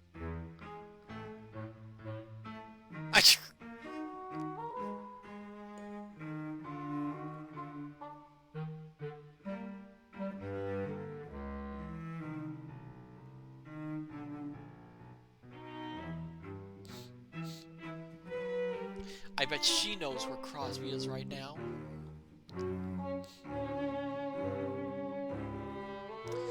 Cool skeleton. Ah, yes, he has shrunk to the size of a mere crumb. I tell you, I don't know. He disappeared.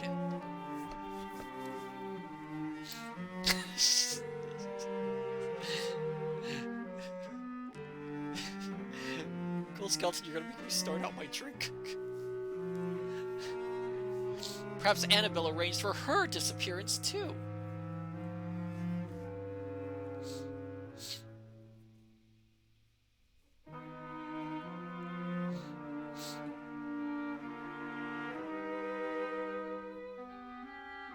Ah, there she is. As pleasant as ever.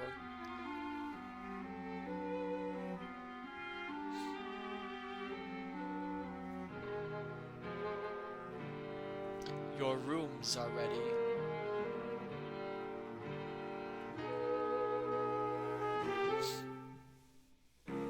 I'll not leave this room until I know where that envelope is.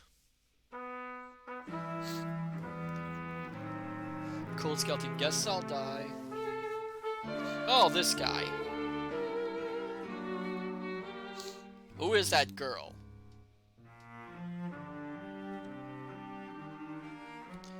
Annabelle West, our little cousin.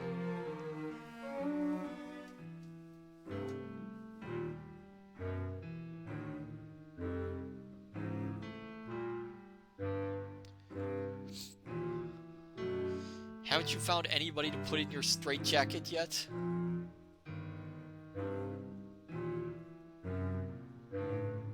No, but I will before I leave. That is ominous.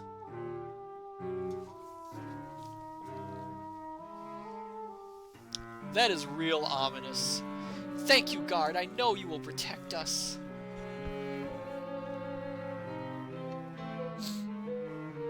Also, that straitjacket looks terribly flimsy.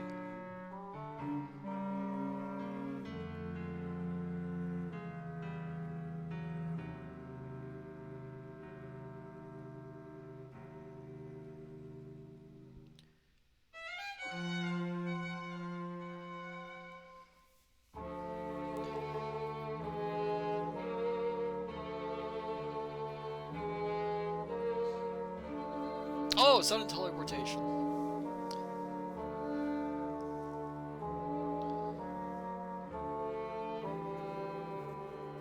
Nobody has slept in that bed since the death of Cyrus West 20 years ago. Now she's just piling on the drama just for the sake of it.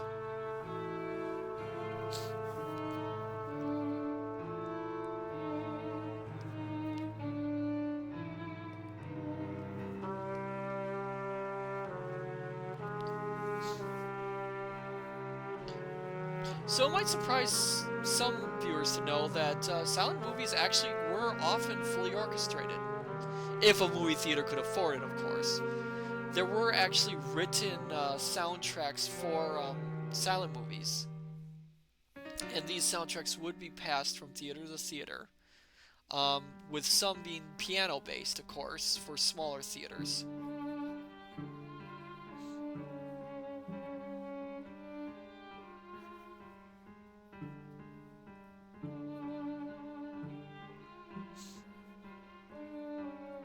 Where does she plan to go?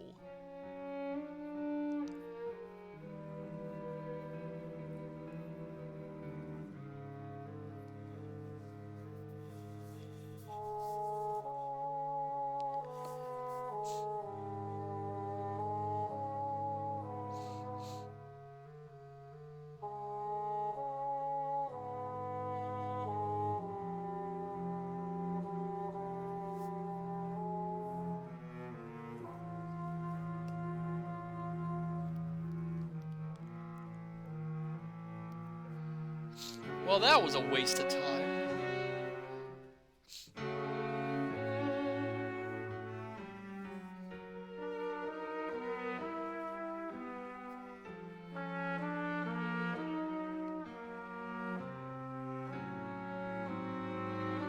I'm scared to death. Let me stay here with you.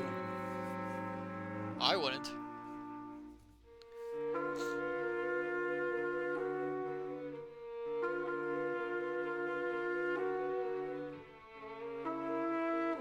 Is that the guard? Oh yeah, that's the guard. That's the guard. I think.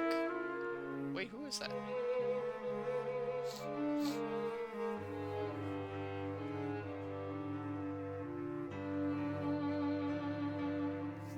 Can't actually tell who that is. Oh, it's those two.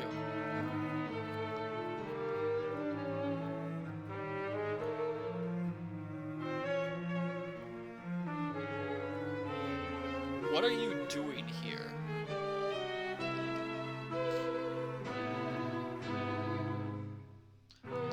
I was looking for Mr. Crosby.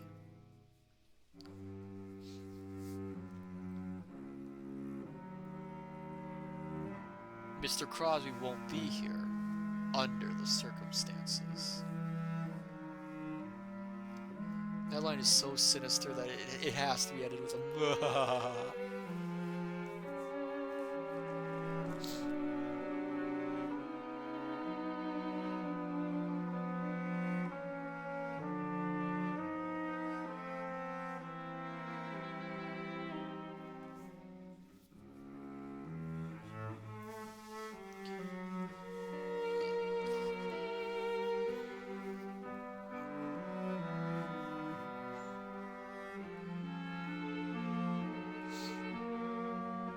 Don't forget the letter about the West Diamonds. Those come up again.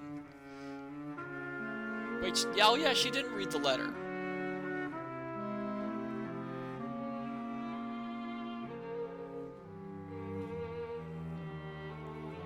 I forgot about that.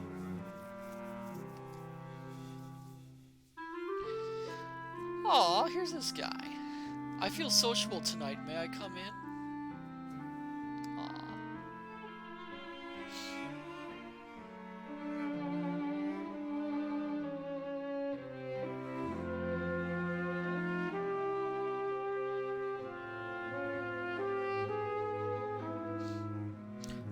Don't you be frightened. I'm in the house. Yes, you are in the house. Because if you weren't in the house, you would be outside.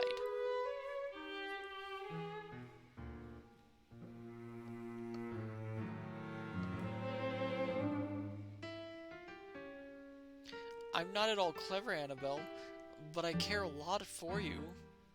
Aww. My heart's melting a little bit for this guy. And I like you too, Paul. Cool skeleton. Oh, yeah. Aww. Oh, is there something sweet about this whole thing?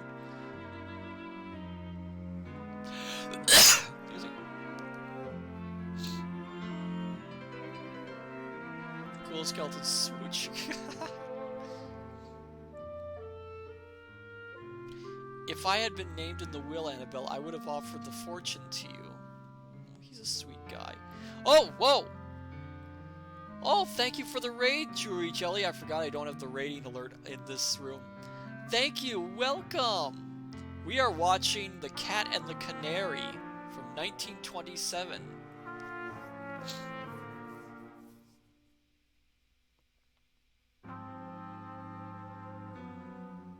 Also, you frightened me, Jewelry Jelly. Thank you for the jump scare.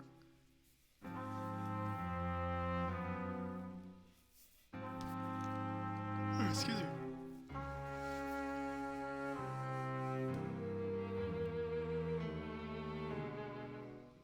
It's not very clean about them. There is a button above the fireplace in this room. It is cleverly hidden, but the famous West diamonds are worth your patience. Find it. Cyrus West.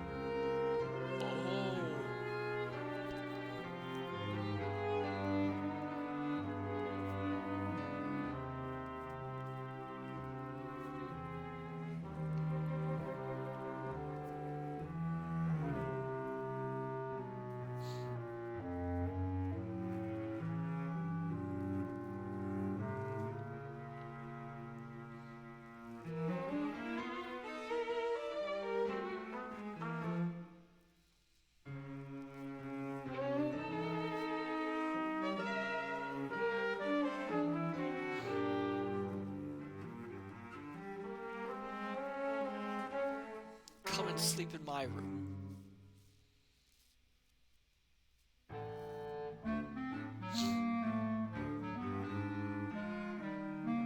Oh no.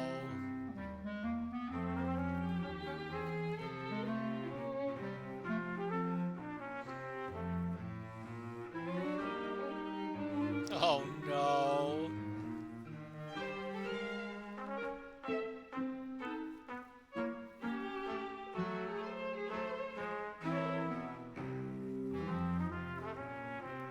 I'd like to see anybody get in here. Oh, thank you for the hydrator, Sayo.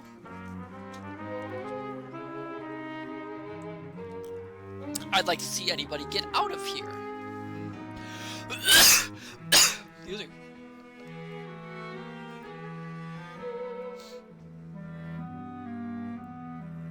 Oh no. Well, how much more humiliation can we throw onto this character?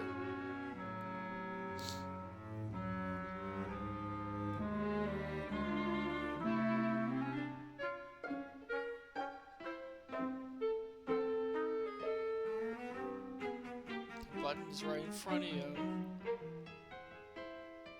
Oh no. Oh no.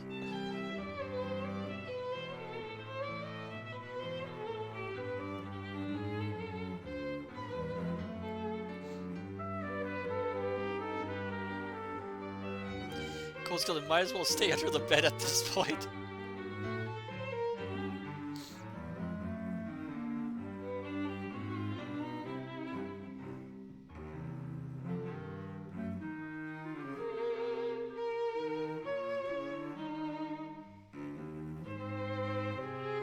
Yeah, because if he's caught...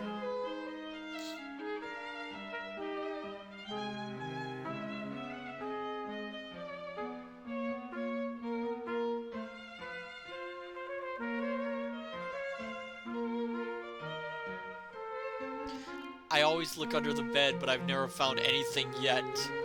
Well, you're gonna find something this time.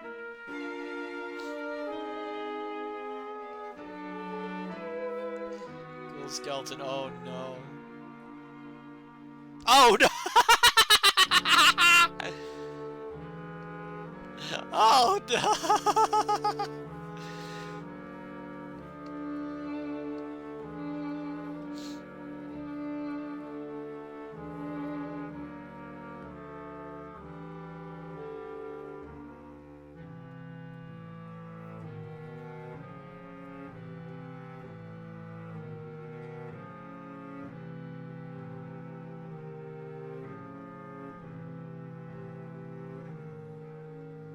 Aww.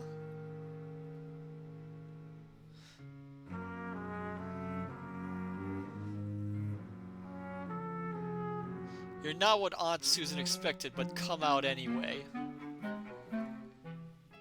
She seems pretty relaxed that he's been under there the entire time she's been undressing.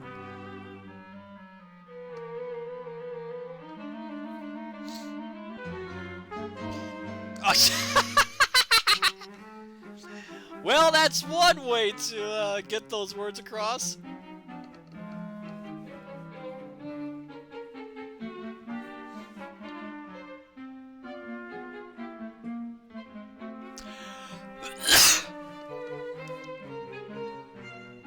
I came in here to protect you from the ghost.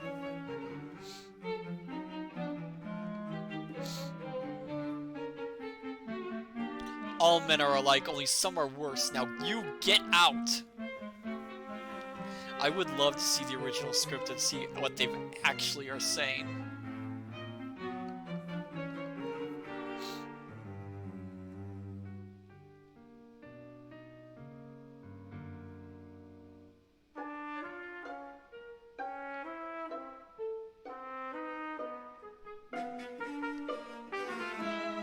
Oh!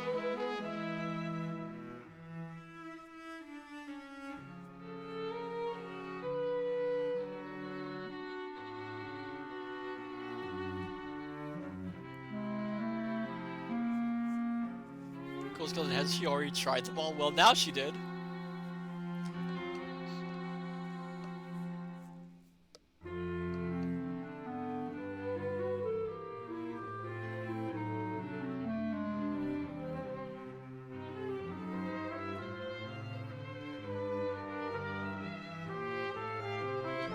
I would think that'd be fairly uncomfortable to wear.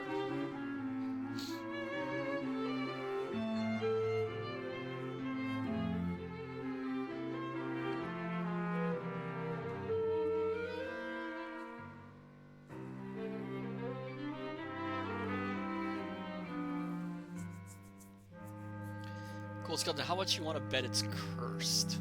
I don't know. There's not a lot of cursed jewels this far back, though, in cinema history. Well, the Moonstone was cursed, and that was a novel. Oh!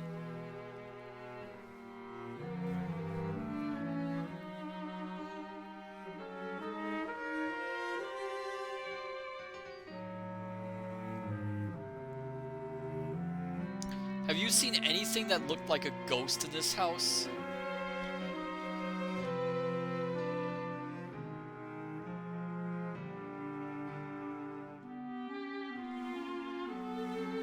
There may be one standing behind you now. Oh, that's cruel.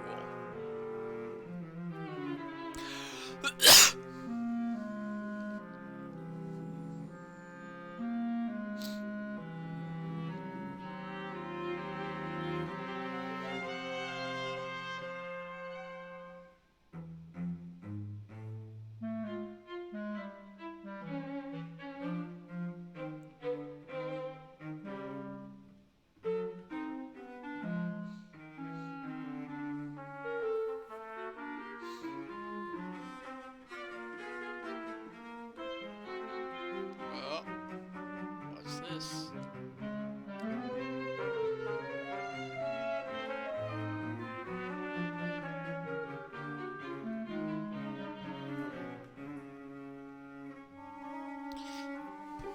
You know, once we get to the actual twist of the story, you're gonna wonder what was the point of this.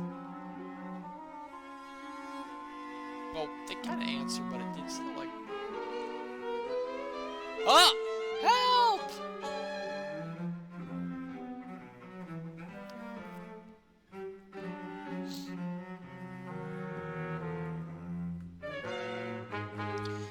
skeleton. What did I tell you? Cursed. Yes.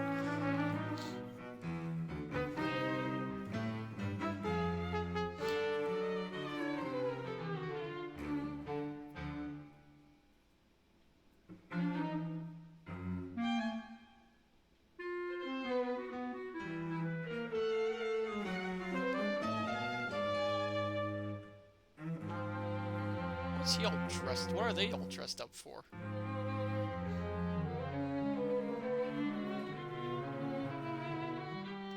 Private matter. Curse! Curse!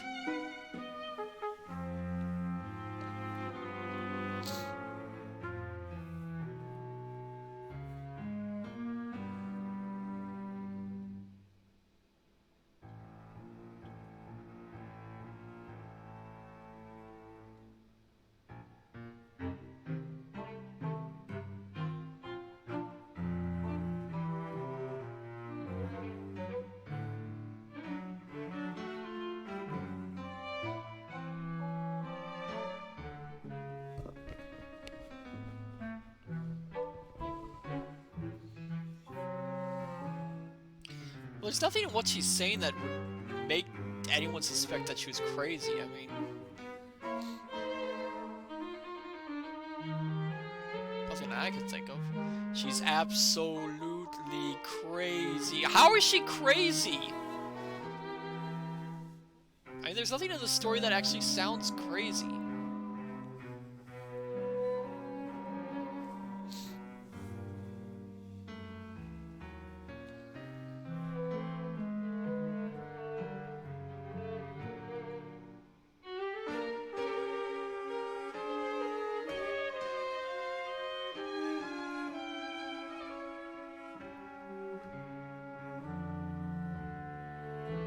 This wall seems sound. Well, maybe you didn't check it close enough.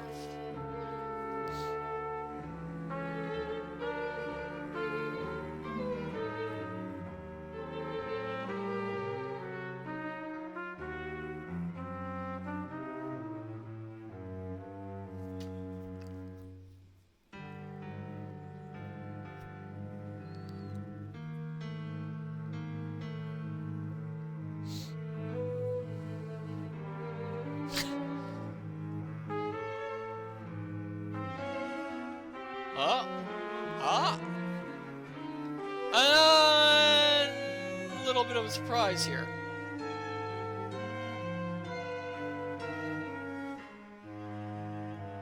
Well, I'd say she's not crazy.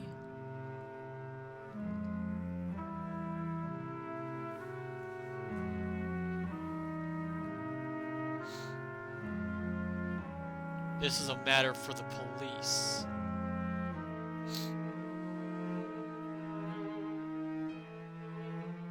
I think this kind of validates her viewpoint, though. And she's fainted, because of course she has.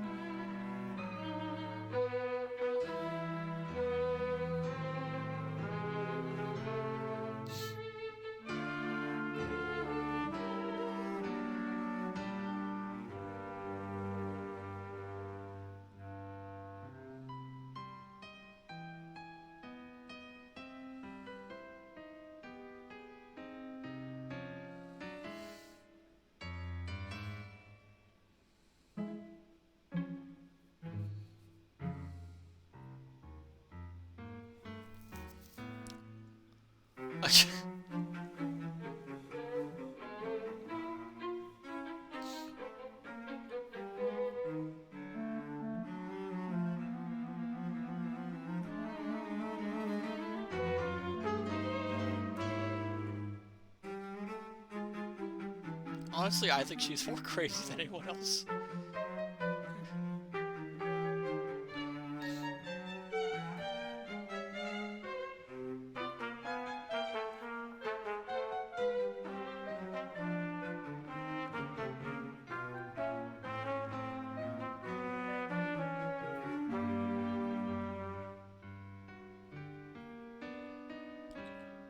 Nobody answers. The wires have been cut. They are hitting, like I said, every single little trope in this mystery story. Cool skeleton, fraidy cat. Yes, she is a fraidy cat. I'm going for the police.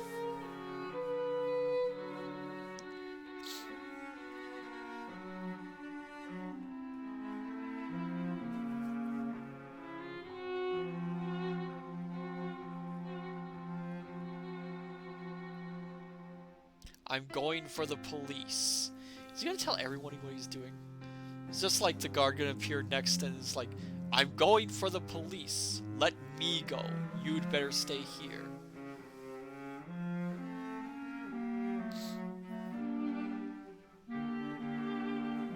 Something about that guy, though.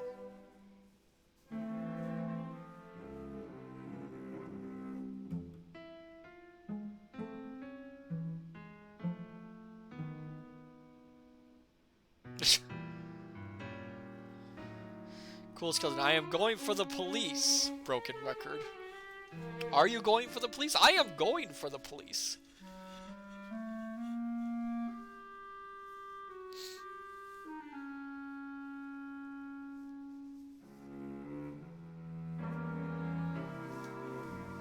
It must have been the maniac who killed him. I'll go for the guard. But are you going for the police?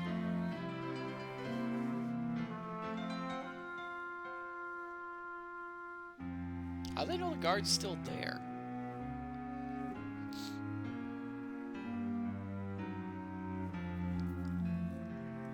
What?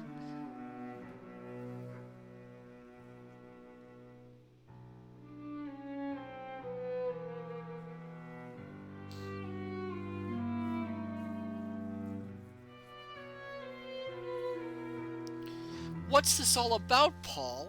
Well, I wish someone would tell us.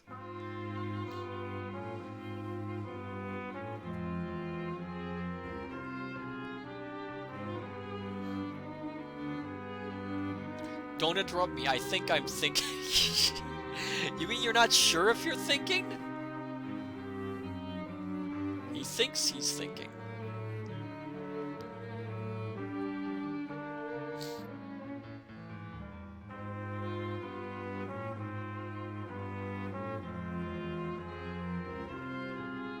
Our hero, ladies and gentlemen.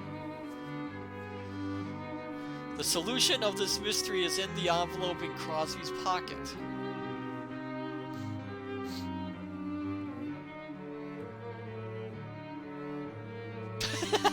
Their reaction!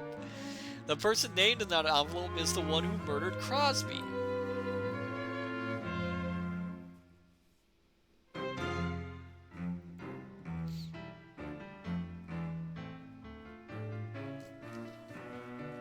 I'm going to take that envelope out of Crosby's pocket. So are you going for the police? And I'm going with you! And I'm going with you, sorry.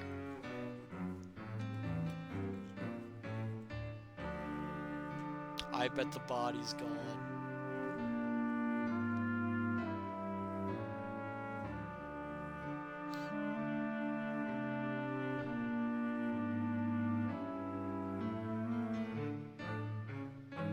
Ah, ha, ha, I knew it.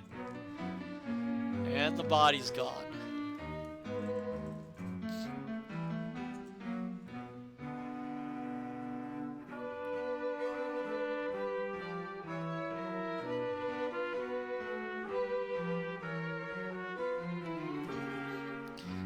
Cool skeleton pulling all the stops. Oh no.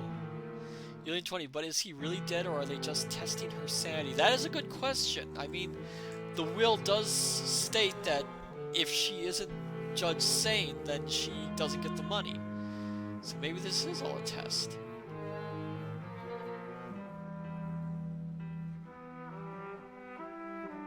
The play actually ran a bit longer than the movie remakes. The last time this play was put on the stage was in 2020, believe it or not.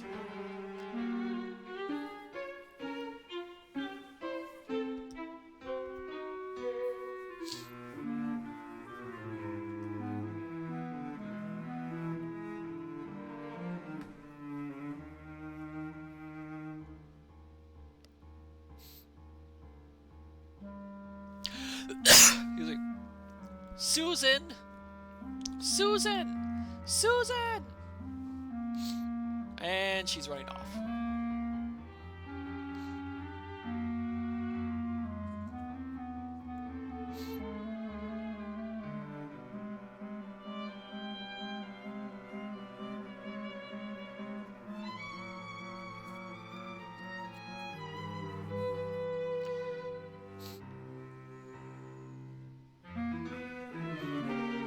Help! Help!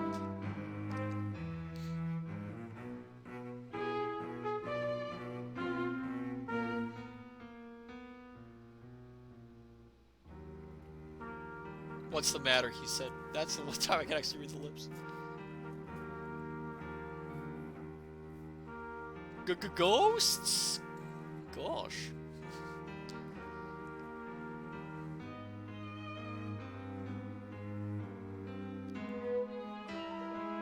Well, she's out of the picture, I think.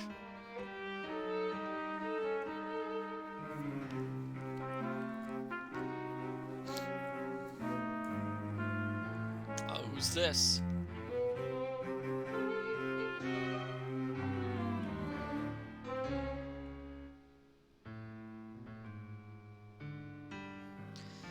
Cool skeleton. Top Hat Man.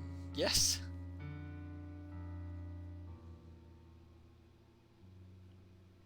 And there's someone outside, too.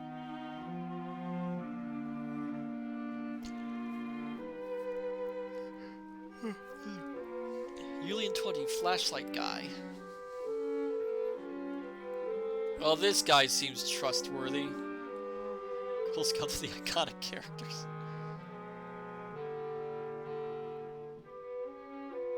I am the doctor.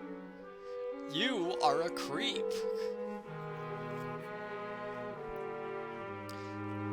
Did they just hire the creepiest guy to play the doctor? Alien 20, who? Cool skeleton, Doctor Who? That is a question. That's a good question.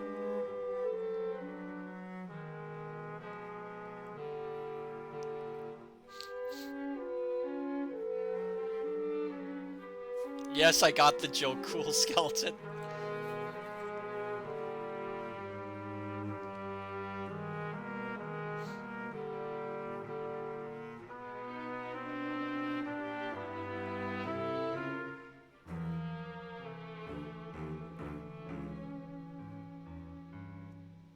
Can you paint this guy any more suspicious than he already is? Please.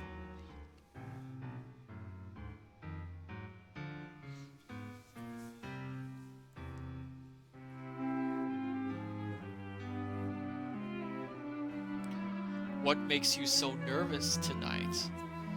Well, I don't know. We've got a killer on the loose. Everyone keeps vanishing and got a dead body falling out of there.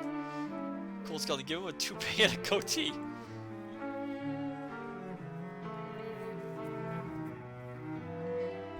First, Mr. Crosby was murdered. Oh, it's the guard guy. Murdered before I came?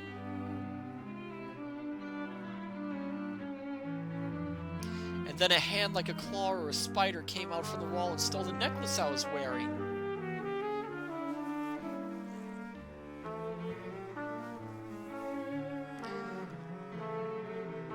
You mean to say a hand came out of the wall and stole your necklace? Look, these things don't really seem like they'd be insane. And now Paul and Aunt Susan have disappeared. The thing is, any of these could be investigated first, you know? You would want to check at least to see if they were legitimate or not. But everyone keeps rushing to the idea that, oh, you're insane, you're crazy.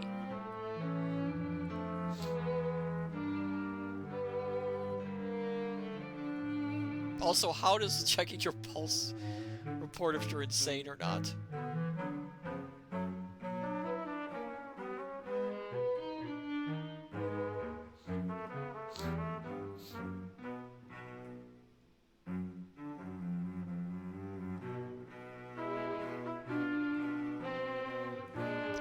20, that is not how you check a pulse. And what is he doing?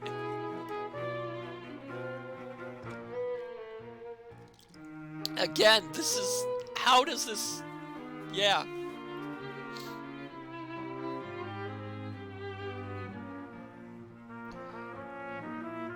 Okay, alright. What? Cool skeleton. Back in the day, they used to check bodily fluids for your temperament. That is true, but I don't think he's... What is he doing?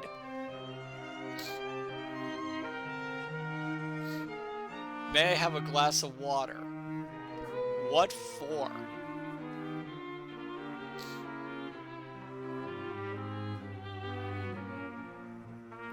Cool skeleton. This guy's a real crack. He's a weirdo.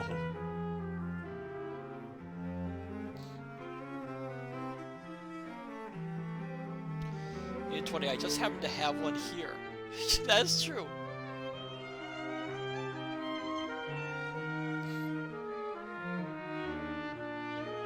I'm not sure I would drink that. Annabelle!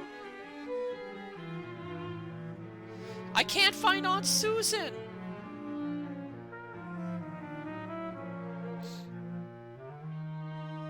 Okay?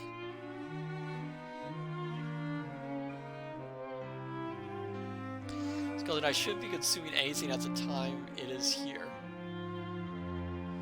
What is this guy doing? Are you related to this young lady?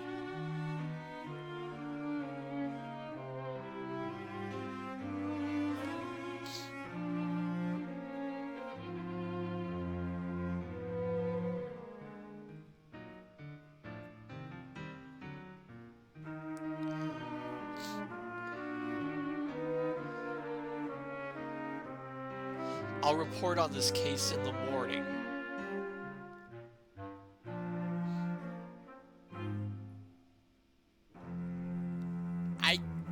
What? What is this? Oh, and here's this guy.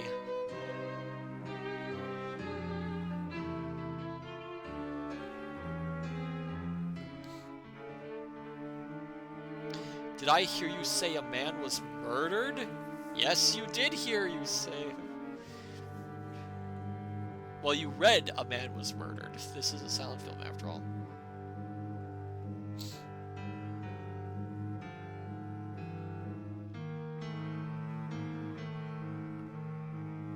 Skeleton hell. LOL. I think he seems a little shocked for some reason that a man was murdered.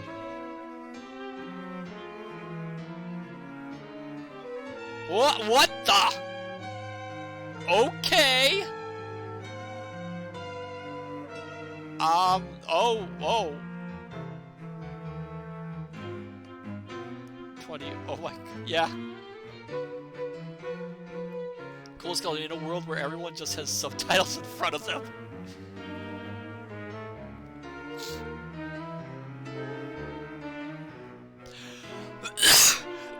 Music. Oh, we got a fight going on here.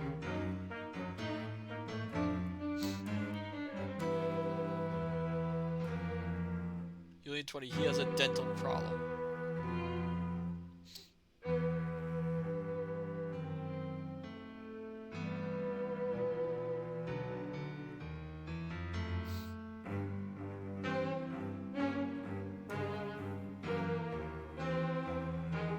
Where are those two going? Oh! Cool skeleton. Flashlight guy, how could you?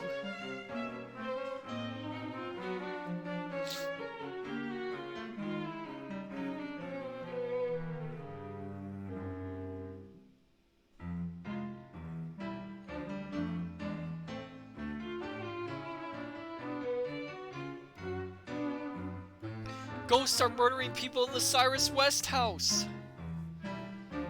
Oh, he's getting pulled over for a speeding ticket. It's about time you climbed on a milk wagon. I'm guessing that's a slang term from back then. Don't be smart, I tell you they're ghosts. Alright, we'll soon find out what it's all about. Oh, someone actually went to the police.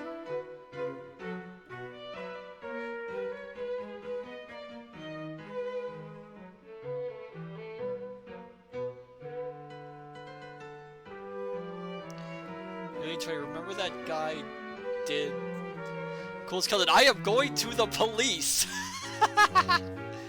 Yes, they are going to the police. They have gotten the police. They are now going to the house with the going to the police. I'm gonna have to put that on my list of things. Little terms. Oh boy. Behind you.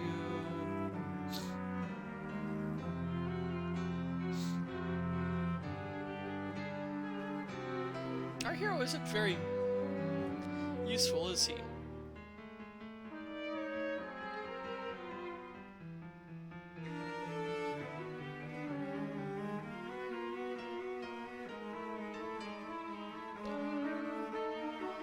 You are right there! Why aren't you grabbing her? Not that I want him to, but oh my goodness. Looks even worse close up.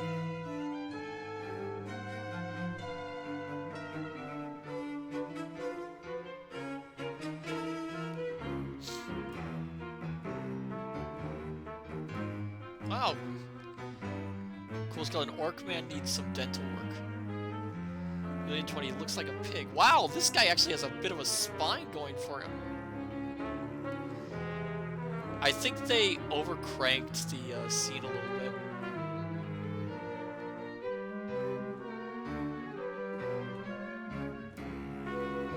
Or is it undercranked? I think it's overcranked.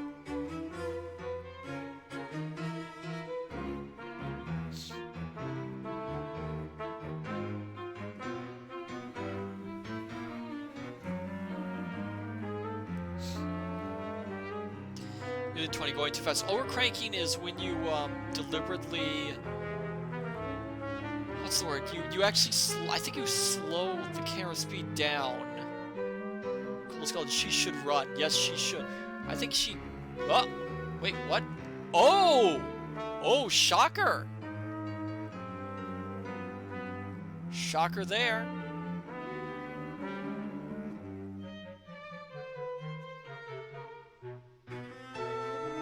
Give me a hand guard, he's your maniac. Here's your maniac. And he runs.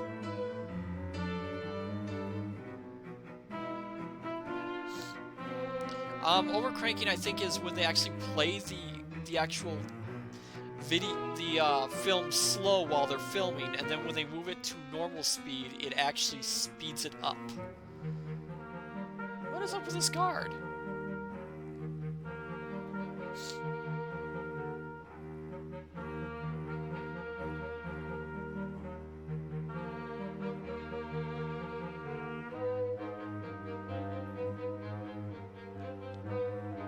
The question is he going to the police?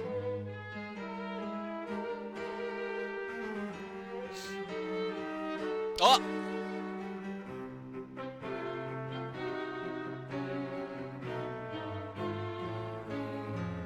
And he's been caught. So who's the man behind the mask? Cool Skeleton, I am going to the police. Yes.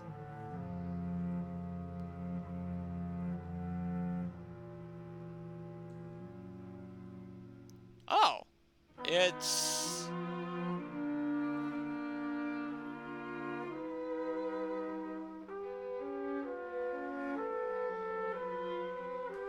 Cool Skeleton, Flashlight Man. Look out for him. He's the guy named in the second envelope. Oh, so he was the one named in the second envelope.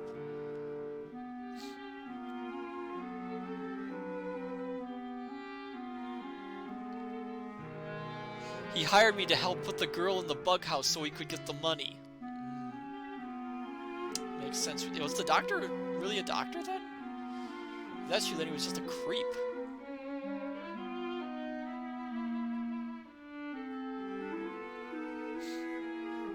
He killed Crosby. The body is in the cellar now, and I'll bet you'll find the necklace on him.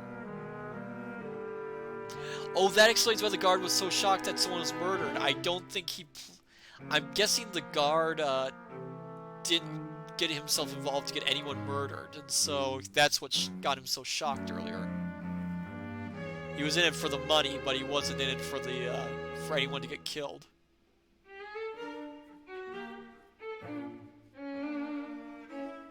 So he's a bit of a crazy guy.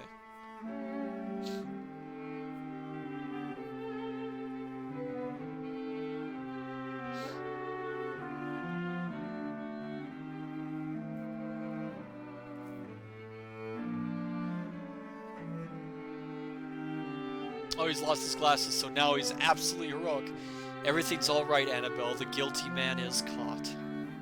I am going to the police. That's gonna be in my head all night.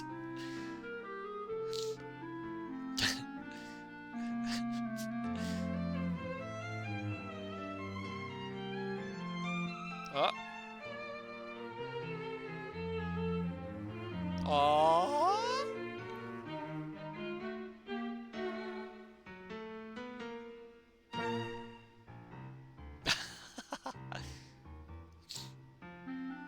Let's leave them alone for a little bit. Well, she's actually smiling. That's kind of creepy.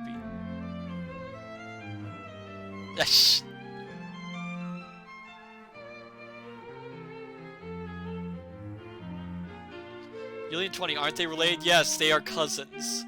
Although I'm guessing they're distant cousins. And not like, you know, cousins. Annabelle, the mansion is yours, but you don't want to live here alone, do you?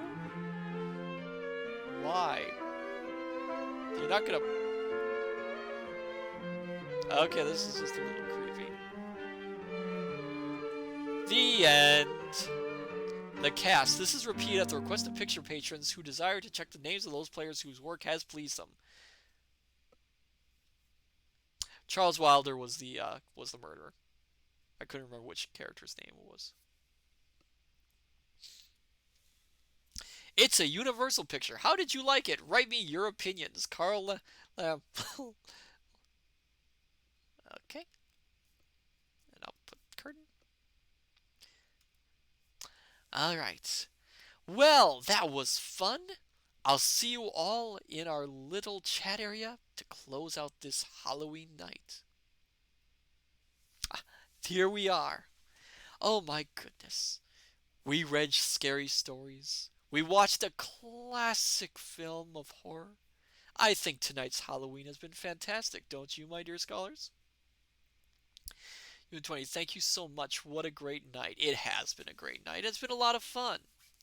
So, U20, and I had marshmallows. Oh, good. So then, my dear scholars, so this will be the last stream for this week. I'm going to rest myself up, rest my voice up a little bit. Cool skeleton. I am going to the police. Yes, yes. Oh, yes. Oh, yes. Um, that's gonna be stuck in my head for the rest of the night, like I said. But next week, I can give you the schedule for next week if everything goes according to plan. Next Tuesday, we will be finishing our run of Amnesia: The Dark Descent. I'm going to use that as a final little pause, and then after that, we'll pause it for a bit. Might come back to it, might not. We'll see. And then next Thursday, we are going to start rereading Three Men in a Boat, To Say Nothing of the Dog, and we'll read from where we left off from last month, I believe. But now, 'tis time. Let's see who we can raid this fine evening.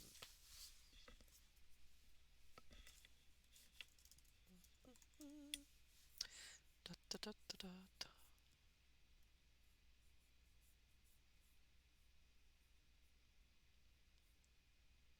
Let's see.